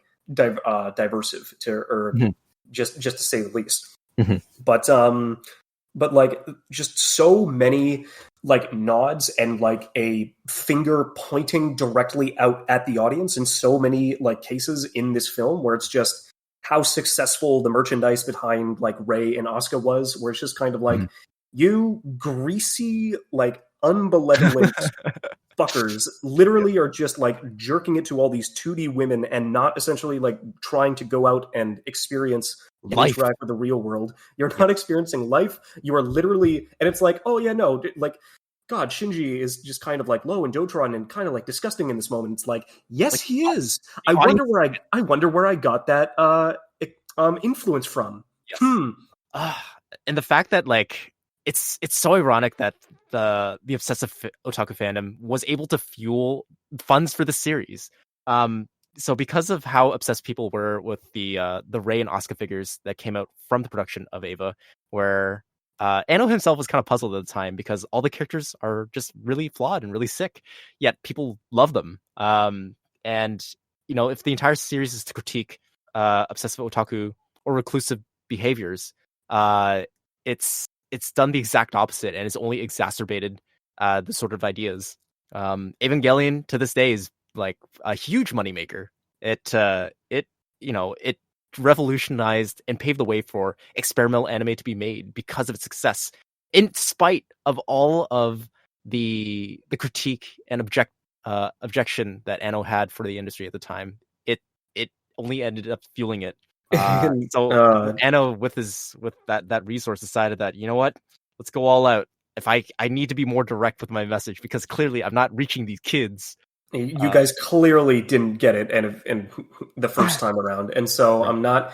not only am I not going to give you the satisfaction like at the end of it, I'm not going to like leave this on a more like positive note. I'm just going to use the methods and the resources that you gave me on your own hand to completely just throw away anything that you thought you knew. You like waifus? Yeah. Guess what? I'll give you your waifus. Yep. Yeah. I'm going to shoot this one. I'm going to tear apart this one. I'm going to blow up this one. I'm going to literally disintegrate that one into the ether. And it's just, you guys really thought that was the primary case? You really thought that was the primary appeal of this show? Well, then I'm going to throw that back in your face and I'm going to like force you to watch me destroy all of these like right in front of you. Like on top of the fact being, and it's just kind of like, oh, that seems a little too harsh. Like that's a little too like forward for a director to do that to their fans, like in the middle of a theatrical release. And it was like, okay, so you think that here's several dozens of frames of death threats that I got, my animators got, my studio got, my producers got, everybody revolving around my family got. People literally sent me death threats through the mail. They sent me death threats online. They spray painted death threats on the Dynax studio.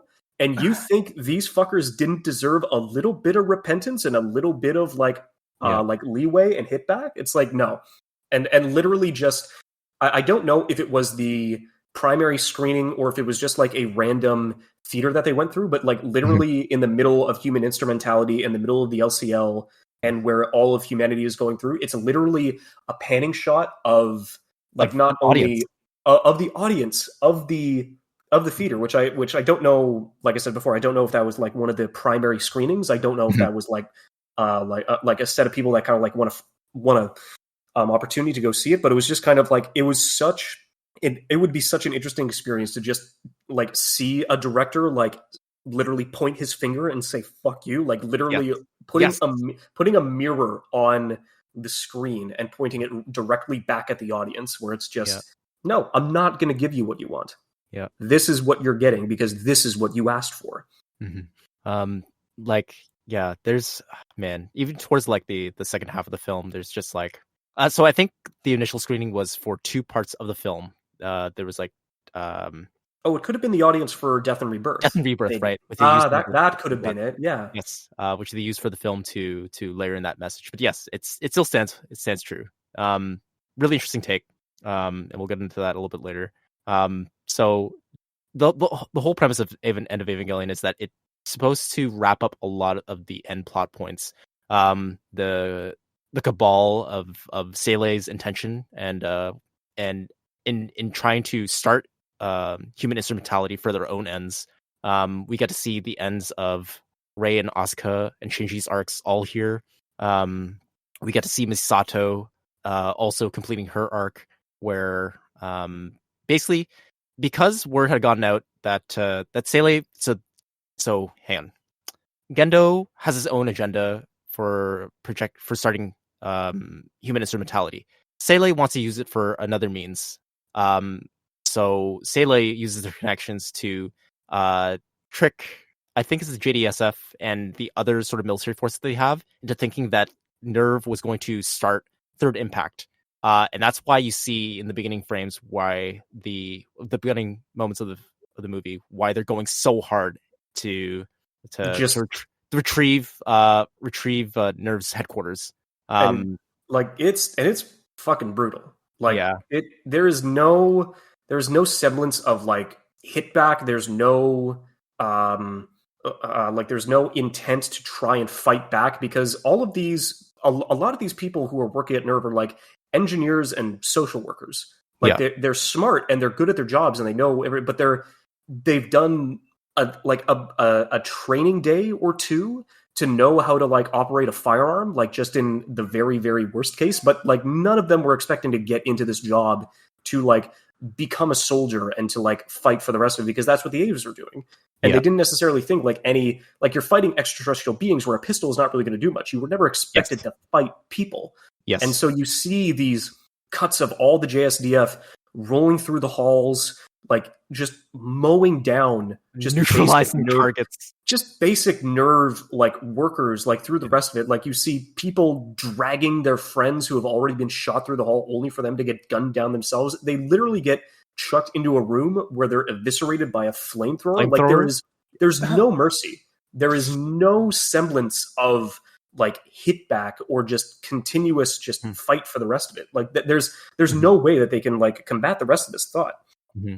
This is an operation, like a cleansing. They're cleaning up all of Nerve, and through all this, like they're even mentioned that they'll neutralize all the targets. Like Misato is desperately trying to like get the children to safety inside their AV units, where they'll be sheltered by them in the safest place possible.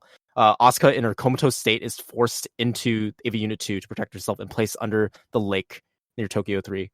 Shinji, on the other hand, after coming to terms that his existence and everything around him is just meaningless and loses his will to live, is just hiding under the stairs somewhere in Nerve headquarters. And Misato takes it upon herself that she has to save Shinji for any of this to be worth it. So she has to now navigate through Nerve headquarters while the rest of the JDSF are like committing genocide to all the other civilians and to all the other workers. And it's a tight situation. Like they're getting gunned down at headquarters. And Misato's got to like navigate through the hallways of this labyrinth that is Nerve headquarters to save Shinji. To literally drag him through this. Yeah. He's sitting in the parking lot in Nerve headquarters, just like sitting in fetal position, just doesn't know what to do. Misato finds him and drags him along, and he was about to be put to gunpoint by the JDSF unit, and at least in the Japanese dub, they don't really take joy or pleasure in this operation. They're doing it because they have to. So one of the officers says that. He says, "Nothing personal, kid," like as though he was like upholding a duty in the most genuine sense. Like there's no other like meaning behind it as it's been juggled. It's like, no, like literally, we understand that you're a 14-year-old kid, but this is our mission, and we know that we have to stop you, or what we think we have to stop you. Mm-hmm. Yeah, and that just leads Misato into essentially like trying find him through and get him to Ava Unit 1 and then just like drag him out of it. Mm-hmm. Which then leads to possibly the best, like to this day, I still think it's like if there was one like positive outlook for the rest of it, it would basically just be Asuka's last stand. Yeah. It is gorgeous. Like just going from like such a whiplash to like for her to come out of her comatose like state in her fetal position, like sitting at the bottom of the lake, being bombarded by oil bombs or like subnautical detonants. Yes. like leading through it, and then finally coming to the realization, because the reason why her mother was so comatose was because, very much like Shinji's mother, she ended up like losing her psyche to the Eva that she was working on. And so when Asuka finally has that realization that the mother that she was trying to appease, the one that she was trying to like get her to love her and like look at her again, has been inside the Eva the whole time, and she like just climbs to the top of this lake in this triumphant like stand, literally bench pressing a destroyer over her hands in the Eva, and it's like, like just chucking it against all of the ordnance of the JDS forces. Yeah, exactly. Just absolutely having a heyday, like completely going through, only to then be interrupted by the mass production units that Sele and other nations have been working on for their own ends. Exactly. And so now she has to go and fight all 10 of these just mass produced ones with these big like heaping hunks of like iron as like a dual-handed blade. And and it's probably, and to me that is probably the best mecha fight in anime. Period. It's breathtaking. It is so like you feel the weight of every, like you feel every that swing. these are like several story high monoliths that are just literally fighting and breaking out into fisticuffs, and how each step completely changed the landscape whenever they go and move the battle to somewhere else. To like one of like Asuka's best cuts in the franchise is like when she picks it up and she's in the middle of being knocked back after a swing, and you see her whole like body just being thrown around by the forces of the amount of G's and the weight of the fight that she's like going through. And to her credit, she does take down all 10 of like the mass production. Too bad it's not all of the cores, and she essentially gets torn apart in like at the end of it. Like she's so close to having her like moment of retribution, so close to going through, but as we knew in episodes 25 and 26, she ends up losing anyways. And then of course it's like, this is one of your favorite redheaded like anime girls that you like. Well, I'm gonna tear her to shreds. literally, figuratively, all of it. Just break her down entirely and force you to bear witness to it. It's not a pretty sight either, right? No, it is literally gut-wrenching. It is literally just, there is nothing like after this, and just like forcing you to watch as like, you know, that Asuka's feeling all of this as well. It's just kind of like, oh god, like you're like both you in the theater and all of the nerve workers who are like running reconnaissance and like watching the battle from afar. It's like you're literally like put into their position where it's like, oh god, they're literally just tearing her apart. They're eating her. We get to see like the visible damage within the plug suit, or within the entry plug that Asuka's in. When she gets her like, one of the blades turns into a prototype Lance of Longinus and pierces her eye. We see her in the cockpit with her eye profusely bleeding, and she's in pain. She's screaming hard, and still trying as hard as she can to fight back against the mass production units. And you know, although she's dying like horribly, she still persists the will to fight and to oppose everything that's against her, which is, you know, super admirable. Like this time, Asuka is standing on her own 2 feet for her own sake, and it's just terrible, like, to see that she's being eviscerated in this manner. Right, the Ava unit is coming down, eating the guts of the Ava, and you can see that Asuka in the cockpit is just writhing in pain. It's terrible. And because she's found her epiphany and high synchronization rate with the Ava unit, she has been in the highest synchronization state ever. And you get to, and there's a final lance that pierces her as she's holding her hand up to the sky, and tears her arm in two. And it's just like, all right, well, if that did it to her arm, we know that, like, the aftermath of all of that destruction, we see Ava Unit 2 basically picked up and dragged along by the mass production units like carrion. Like vultures going through a corpse. Yeah. And then Shinji, of course, is forced to like that's the one thing he finally like gets the will to get back into the Ava, and he goes through and he like makes it too late to the fight, only to see the corpse of like what used to be Unit 2. What used to be his And friend.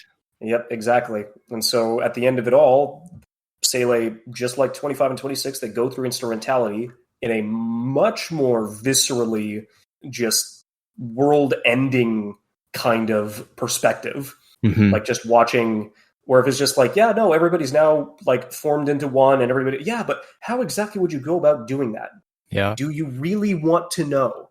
Yeah. And it's like, yes, we totally want to know. It's like, okay, as the chorus of billions of people just fall like through the background and they're all absorbed into like this one piece of essence of instrumentality. It's like, Yeah. it just keeps tumbling down.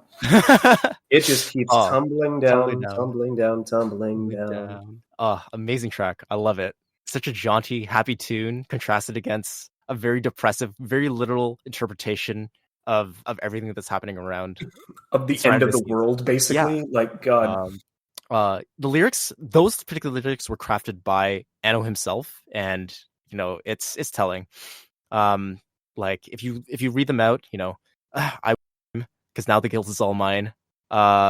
It's very indicative of anybody who's placed within Shinji's state of existence, just existing as a person. Those are things that people will feel, right? And yeah, it's just a surreal experience to see like okay, so backpedaling on this before like all this instrumentality stuff happens. Shinji, after having one last talk with Misato, after Misato tries to convince Shinji to persist and to take charge of his life, because after all this, Misato won't be able to help him. Misato desperately tries to impart one last message to him, in whatever way she can. She imparts a kiss on Shinji.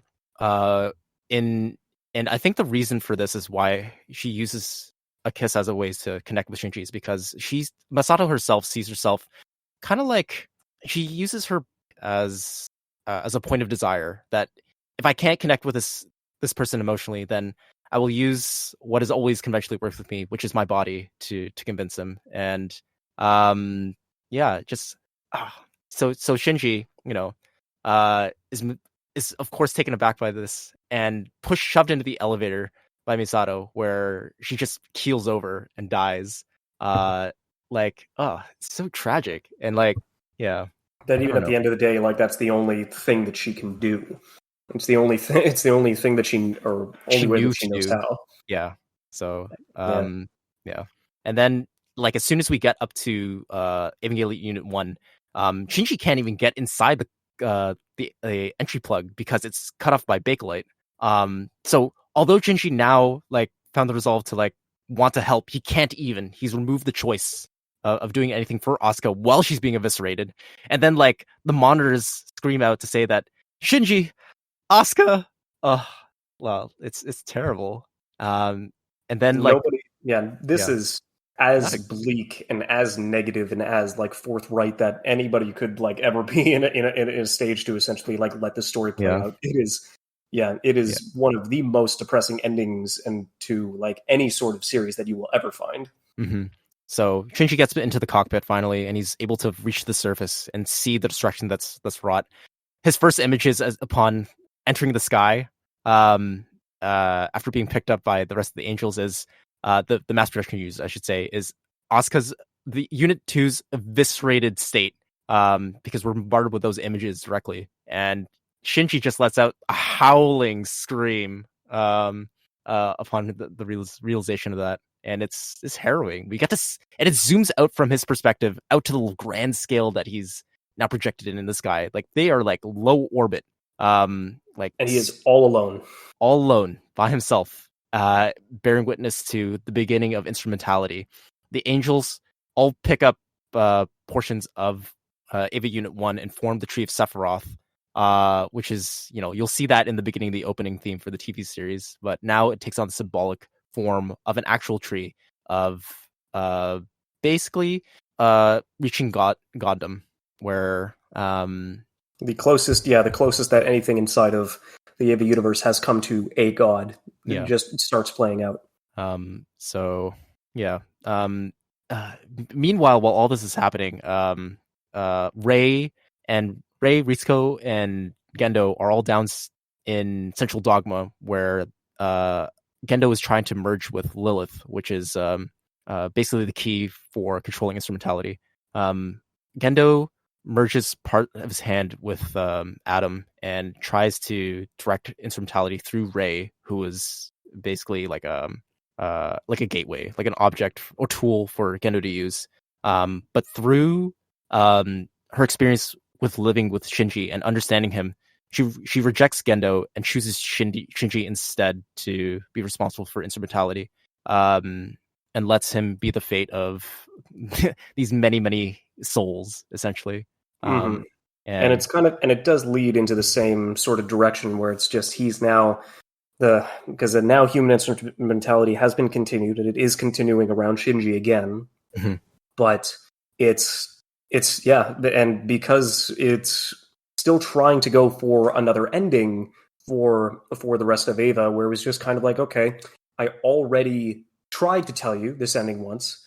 Why would I do that again? Like, why would, if you didn't listen the first time, why essentially would I like try to line that up? And so Shinji once again goes through and chooses to leave instrumentality like he did before, but not out of obligation, not out of like finding a newfound set of acceptance, not out of being anything more to have a positive outlook on the future. He just goes because he just doesn't like it. Like, this is not what I wanted. This is not reality. This is not the reality that everybody should choose to. And so his mother, who still now lives inside of Ava Unit 1, just tells him, well, it might not be complete, but then everybody will have the opportunity to leave this instrumentality, but they will be able to leave this entity on their own time. And maybe they will come to join you, but until then, you're going to have to live in the reality. You're going to have to live with other people. You're going to have to live with pain, and you're going to have to live with all this. But at least you'll be able to keep moving forward and still live. And it's the final like middle finger to Gendo, because Gendo gets rejected by Rei. He gets rejected by his dead wife. Ava Unit 2 chops him in half. Yeah, and then he's not allowed to, or no, he gets accepted into instrumentality, but he is not granted the one major goal that he has been searching for throughout this entire season. He was not given the satisfaction to be with his wife, to be with his dead wife in instrumentality, because her piece of her soul, her entity, the last piece that would have been able to connect with him, is no longer going to be a part of it. She is going to reside within Ava Unit 01 and eternity. Yes, she is going to, Ava Unit 1. She's going to reside inside of the Ava Unit throughout the rest of eternity as not a trophy, but more as a token and a remembrance of humanity. And they will never be able to come back into contact ever again.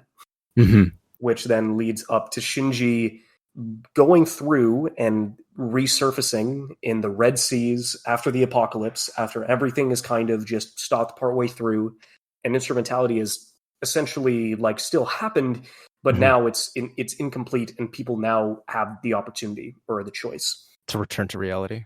Yeah. So like through those few instances where Shinji was able to meet his mother, even briefly, it was still maybe how should I describe it? She makes the point to say that so long as you have the will to exist, an opportunity for happiness also exists. And Shinji makes the choice that he doesn't have everything figured out just yet, but he feels that he would eventually come to this decision anyways, and rejects instrumentality and returns to the world, because he wants to have those experiences again. He wants to meet people again. He wants to try. So we see him resurface from the ocean, essentially, washed up on the beach with Asuka next to him, and proceeds to choke Asuka, where Asuka responds, kimochi warui, which could be translated as "I feel bad" or "disgusting," as she reaches up to caress Shinji's face, and Shinji begins to start crying, and that's the movie. End movie. And that's it. Cut to black. That's it. It's over. And that last scene leaves such like a mixed sort of interpretation. Like there was a lot of conjecture around like how people should interpret that last frame. And part of the fun of watching the Evangelion franchise is able to come to what sort of conclusions have you made? What sort of things did you take away from the series? And I won't disenfranchise anybody's interpretation of it because ultimately the core message is you will give it meaning. It is like a Rorschach test in of its own self to just kind of like go through different interpretations. There's more than enough to be cut and dry. There's more than enough for it to have its own conclusion and for it to actually have its own like way to move forward. But every kind of perception, every kind of perspective, like is different, which then leads into this, which is why he kept like pleading people where it's like, so yeah, what was the ending of Ava all about? It's like, well, what did you think the end of Ava was all about? Yes, because it's so much like because he's like so tired from that, as well as like just he was really hoping for people to just kind of like go find their own future, find their own thing, like relating to this reality and bring it into your own and have and make connections with your own. Because like even then, like me watching it back in 2012 to then rewatching it again in 2019 when it came back out in that like for Netflix as well, like me with having like even in the span of 7 years so much else has happened, and I've grown and some things have stayed the same, but some things have also changed because that's how that's what living is doing. Life. That's life. That's and having a different experience of existence, just having a different perspective, and having like not only just about life, but also on the industry and why Ono did the things that he did and why Ono essentially was in that kind of state of mind. Because I didn't know the extent of what it was back in 2012. And then watching it in 2019 with that in the back of my mind, it made for such a different experience and such a change in meaning. Yeah. Like, so I guess I'll just ask the question. What did you think the last scene can be interpreted as? How did you see it? For End of Eva? The end of Evangelion. Yeah, for the end of Eva, I still think that it was that people will still, that humanity was not over, that there was still an opportunity for it to, because I think it was not complete. Like like the entire instrumentality was like aborted and like stopped halfway through, so it was not entirely complete. And so it's a flawed unity that still is open for separation and open, but at least everybody in there has the opportunity to choose when and why they come out. And so at least it was kind of the same vein where at least Asuka would have, through all that trauma and through all of that, to essentially have the opportunity to go, she would have the opportunity to essentially like leave the majority of that collective and try and find connection like outside of that, because she knew because of the relationship with her mother, that's not the connection, that's not the just way that she wanted to interact with people. And so but because it's Shinji and because of what their conflict and what their relationship had devolved into, I'm kind of glad that she still did have at least some semblance of care, that she was, even after all of the horrific things that, or after all that Shinji did, after all that she was able to go through, even with all the pain, she was still able to reciprocate some semblance of kindness. And then immediately just undercut it with like, how disgusting. Kimichi Warui. So I interpret the end of Evangelion, that last scene where Shinji chooses to choke Asuka, is to affirm that they're in a state of reality. Because if they can feel pain, then it means that they've made it. And this just isn't just some weird dream sequence again, where they're trapped in LCL. So, upon affirming that Asuka can feel pain, where she says Kimichi Warui, he either breaks down and cries because they've made it, or that he still feels guilt that now Asuka can feel the pain. And I think Asuka uses those sort of motions of caressing Shinji's face as a form of affection, not just like to chastise him, is important. It means that Asuka understands some aspect of Shinji now, because like everybody was in the soup. They saw everything that went on. They were all part of the same tang, and they got to experience and see inside of everybody else's psyche. Everybody was one for a period of time, and I think that allowed them to come to better understandings now that they've exited a collective consciousness and now return to a state of individuality. So that's my interpretation of the ending. But I won't object to anybody else forming their own opinions because that's the fun. That is Evangelion. Yeah. And now that we've finally reached the end of Evangelion, there's a whole bunch of other things we can talk about the Rebuild series and how it interplays with the rest of the franchise. But that'll be for another episode. Even now that we've gone over the entire series and the movie, there's still a whole bunch of surrounding media around the Evangelion production. Dozens on dozens of different like pieces of media and video games and light novels and manga and interviews, and because it's so because it's so damn profitable, and of course they would be able to franchise that and have it become like a literal mainstay in Japanese culture. But it is a lot. It's a lot.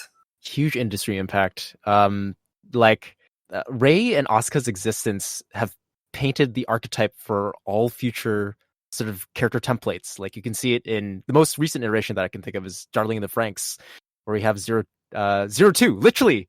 Oh my god! Please, as long as she's not the mainstay, holy shit. Right? Darling in the Franxx was it was something. Yeah. It was really something. Wait, was Darling in the Franxx also Trigger or who? It was Trigger. Yes, it was a dual production with Trigger and A1 Pictures. Yes. But I could definitely see how people would definitely like go across with the red, or in her case, I think it was like it might have been like a really deep like rose, probably. Yes. Yeah. But then of course you had the blue with Ichigo. But it's just kind of like if you look for anything resembling like decent character traits in any of those characters, you're probably going to be coming up short. Yeah. For Darling in the Franxx, you definitely have to keep your expectations incredibly bloody low, even though it's a Trigger production. So yeah. It's also for the fact that like Trigger is also a Splinter iteration of the original Gainax team. True. Yeah. So it like the industry impact proliferates across many series, like Eureka 7 between Eureka and Nemone. Like there are a whole bunch of like other like light novel adaptations that still use that sort of template of like red long hair versus short quiet blue hair. Like you'll see it everywhere. Point it out anytime you see it. Make a note of it. It's there, and this is more often than you think. To the thanks of Evangelion. Yeah. So. Don't worry, man. You're gonna have to, because you've gotten through the first 3 rebuilds, and now you've got one more last major piece. That's right. Of media to go through. Because even though I've been able to go through and experience 3.0 plus 1.0, now it's your turn. Oh, damn. And then I can finally say goodbye to Evangelion. Yep. Sayonara, all of Evangelion. Oh. Which is definitely it is a mainstay, and it is just a tribute to essentially like what Anna was able to do, and essentially be able to like make this project like even possible and get it out to it being like to a ripe old age of 26. It is a franchise that is definitely worth noting. And it's definitely, I really hope that by the end of this that we've been able to at least like bring across why we like this series so much, and to a degree on what it's able to accomplish and what it set out to do. It was an experience and a cultural icon that will continue to affect the anime industry for decades to come, as it has proven so far. I think that's about it for now. We may return to this to examining the Evangelion franchise later, definitely for the rebuild films, and maybe taking a look again more at a lateral view of the Evangelion franchise. What it was able to, what came before it, what came after it, what happened through Gainax. It's just kind of like there's so much related to this series in general. It's just kind of like we could go for days upon days and we still wouldn't have been able to cover everything that is related around Evangelion. But thankfully YouTube exists, and thankfully even podcasts as well, we're able to go through and kind of have the opportunity. But that is your goal. That is your next assignment. 3.0 plus 1.0. And say goodbye to Evangelion. Bye, Evangelion. All right. You'll get to it. And we hope you guys too. I really hope everybody's able to at least share this kind of experience and have the opportunity to experience it for themselves, because At the end of the day, that's the most that you can do. Yeah. Well, I think that's a good place to wrap it up. We'll return to Well, this later. thanks. Yeah, thanks for thanks for coming on. Thanks for helping me get through and just kind of elaborate on the entirety of what, or at least what most of Evangelion was. It was definitely, I definitely appreciate you stopping by. No problem. But yeah, it's been great being here. Thanks for having me. And yeah, congratulations. Congratulations.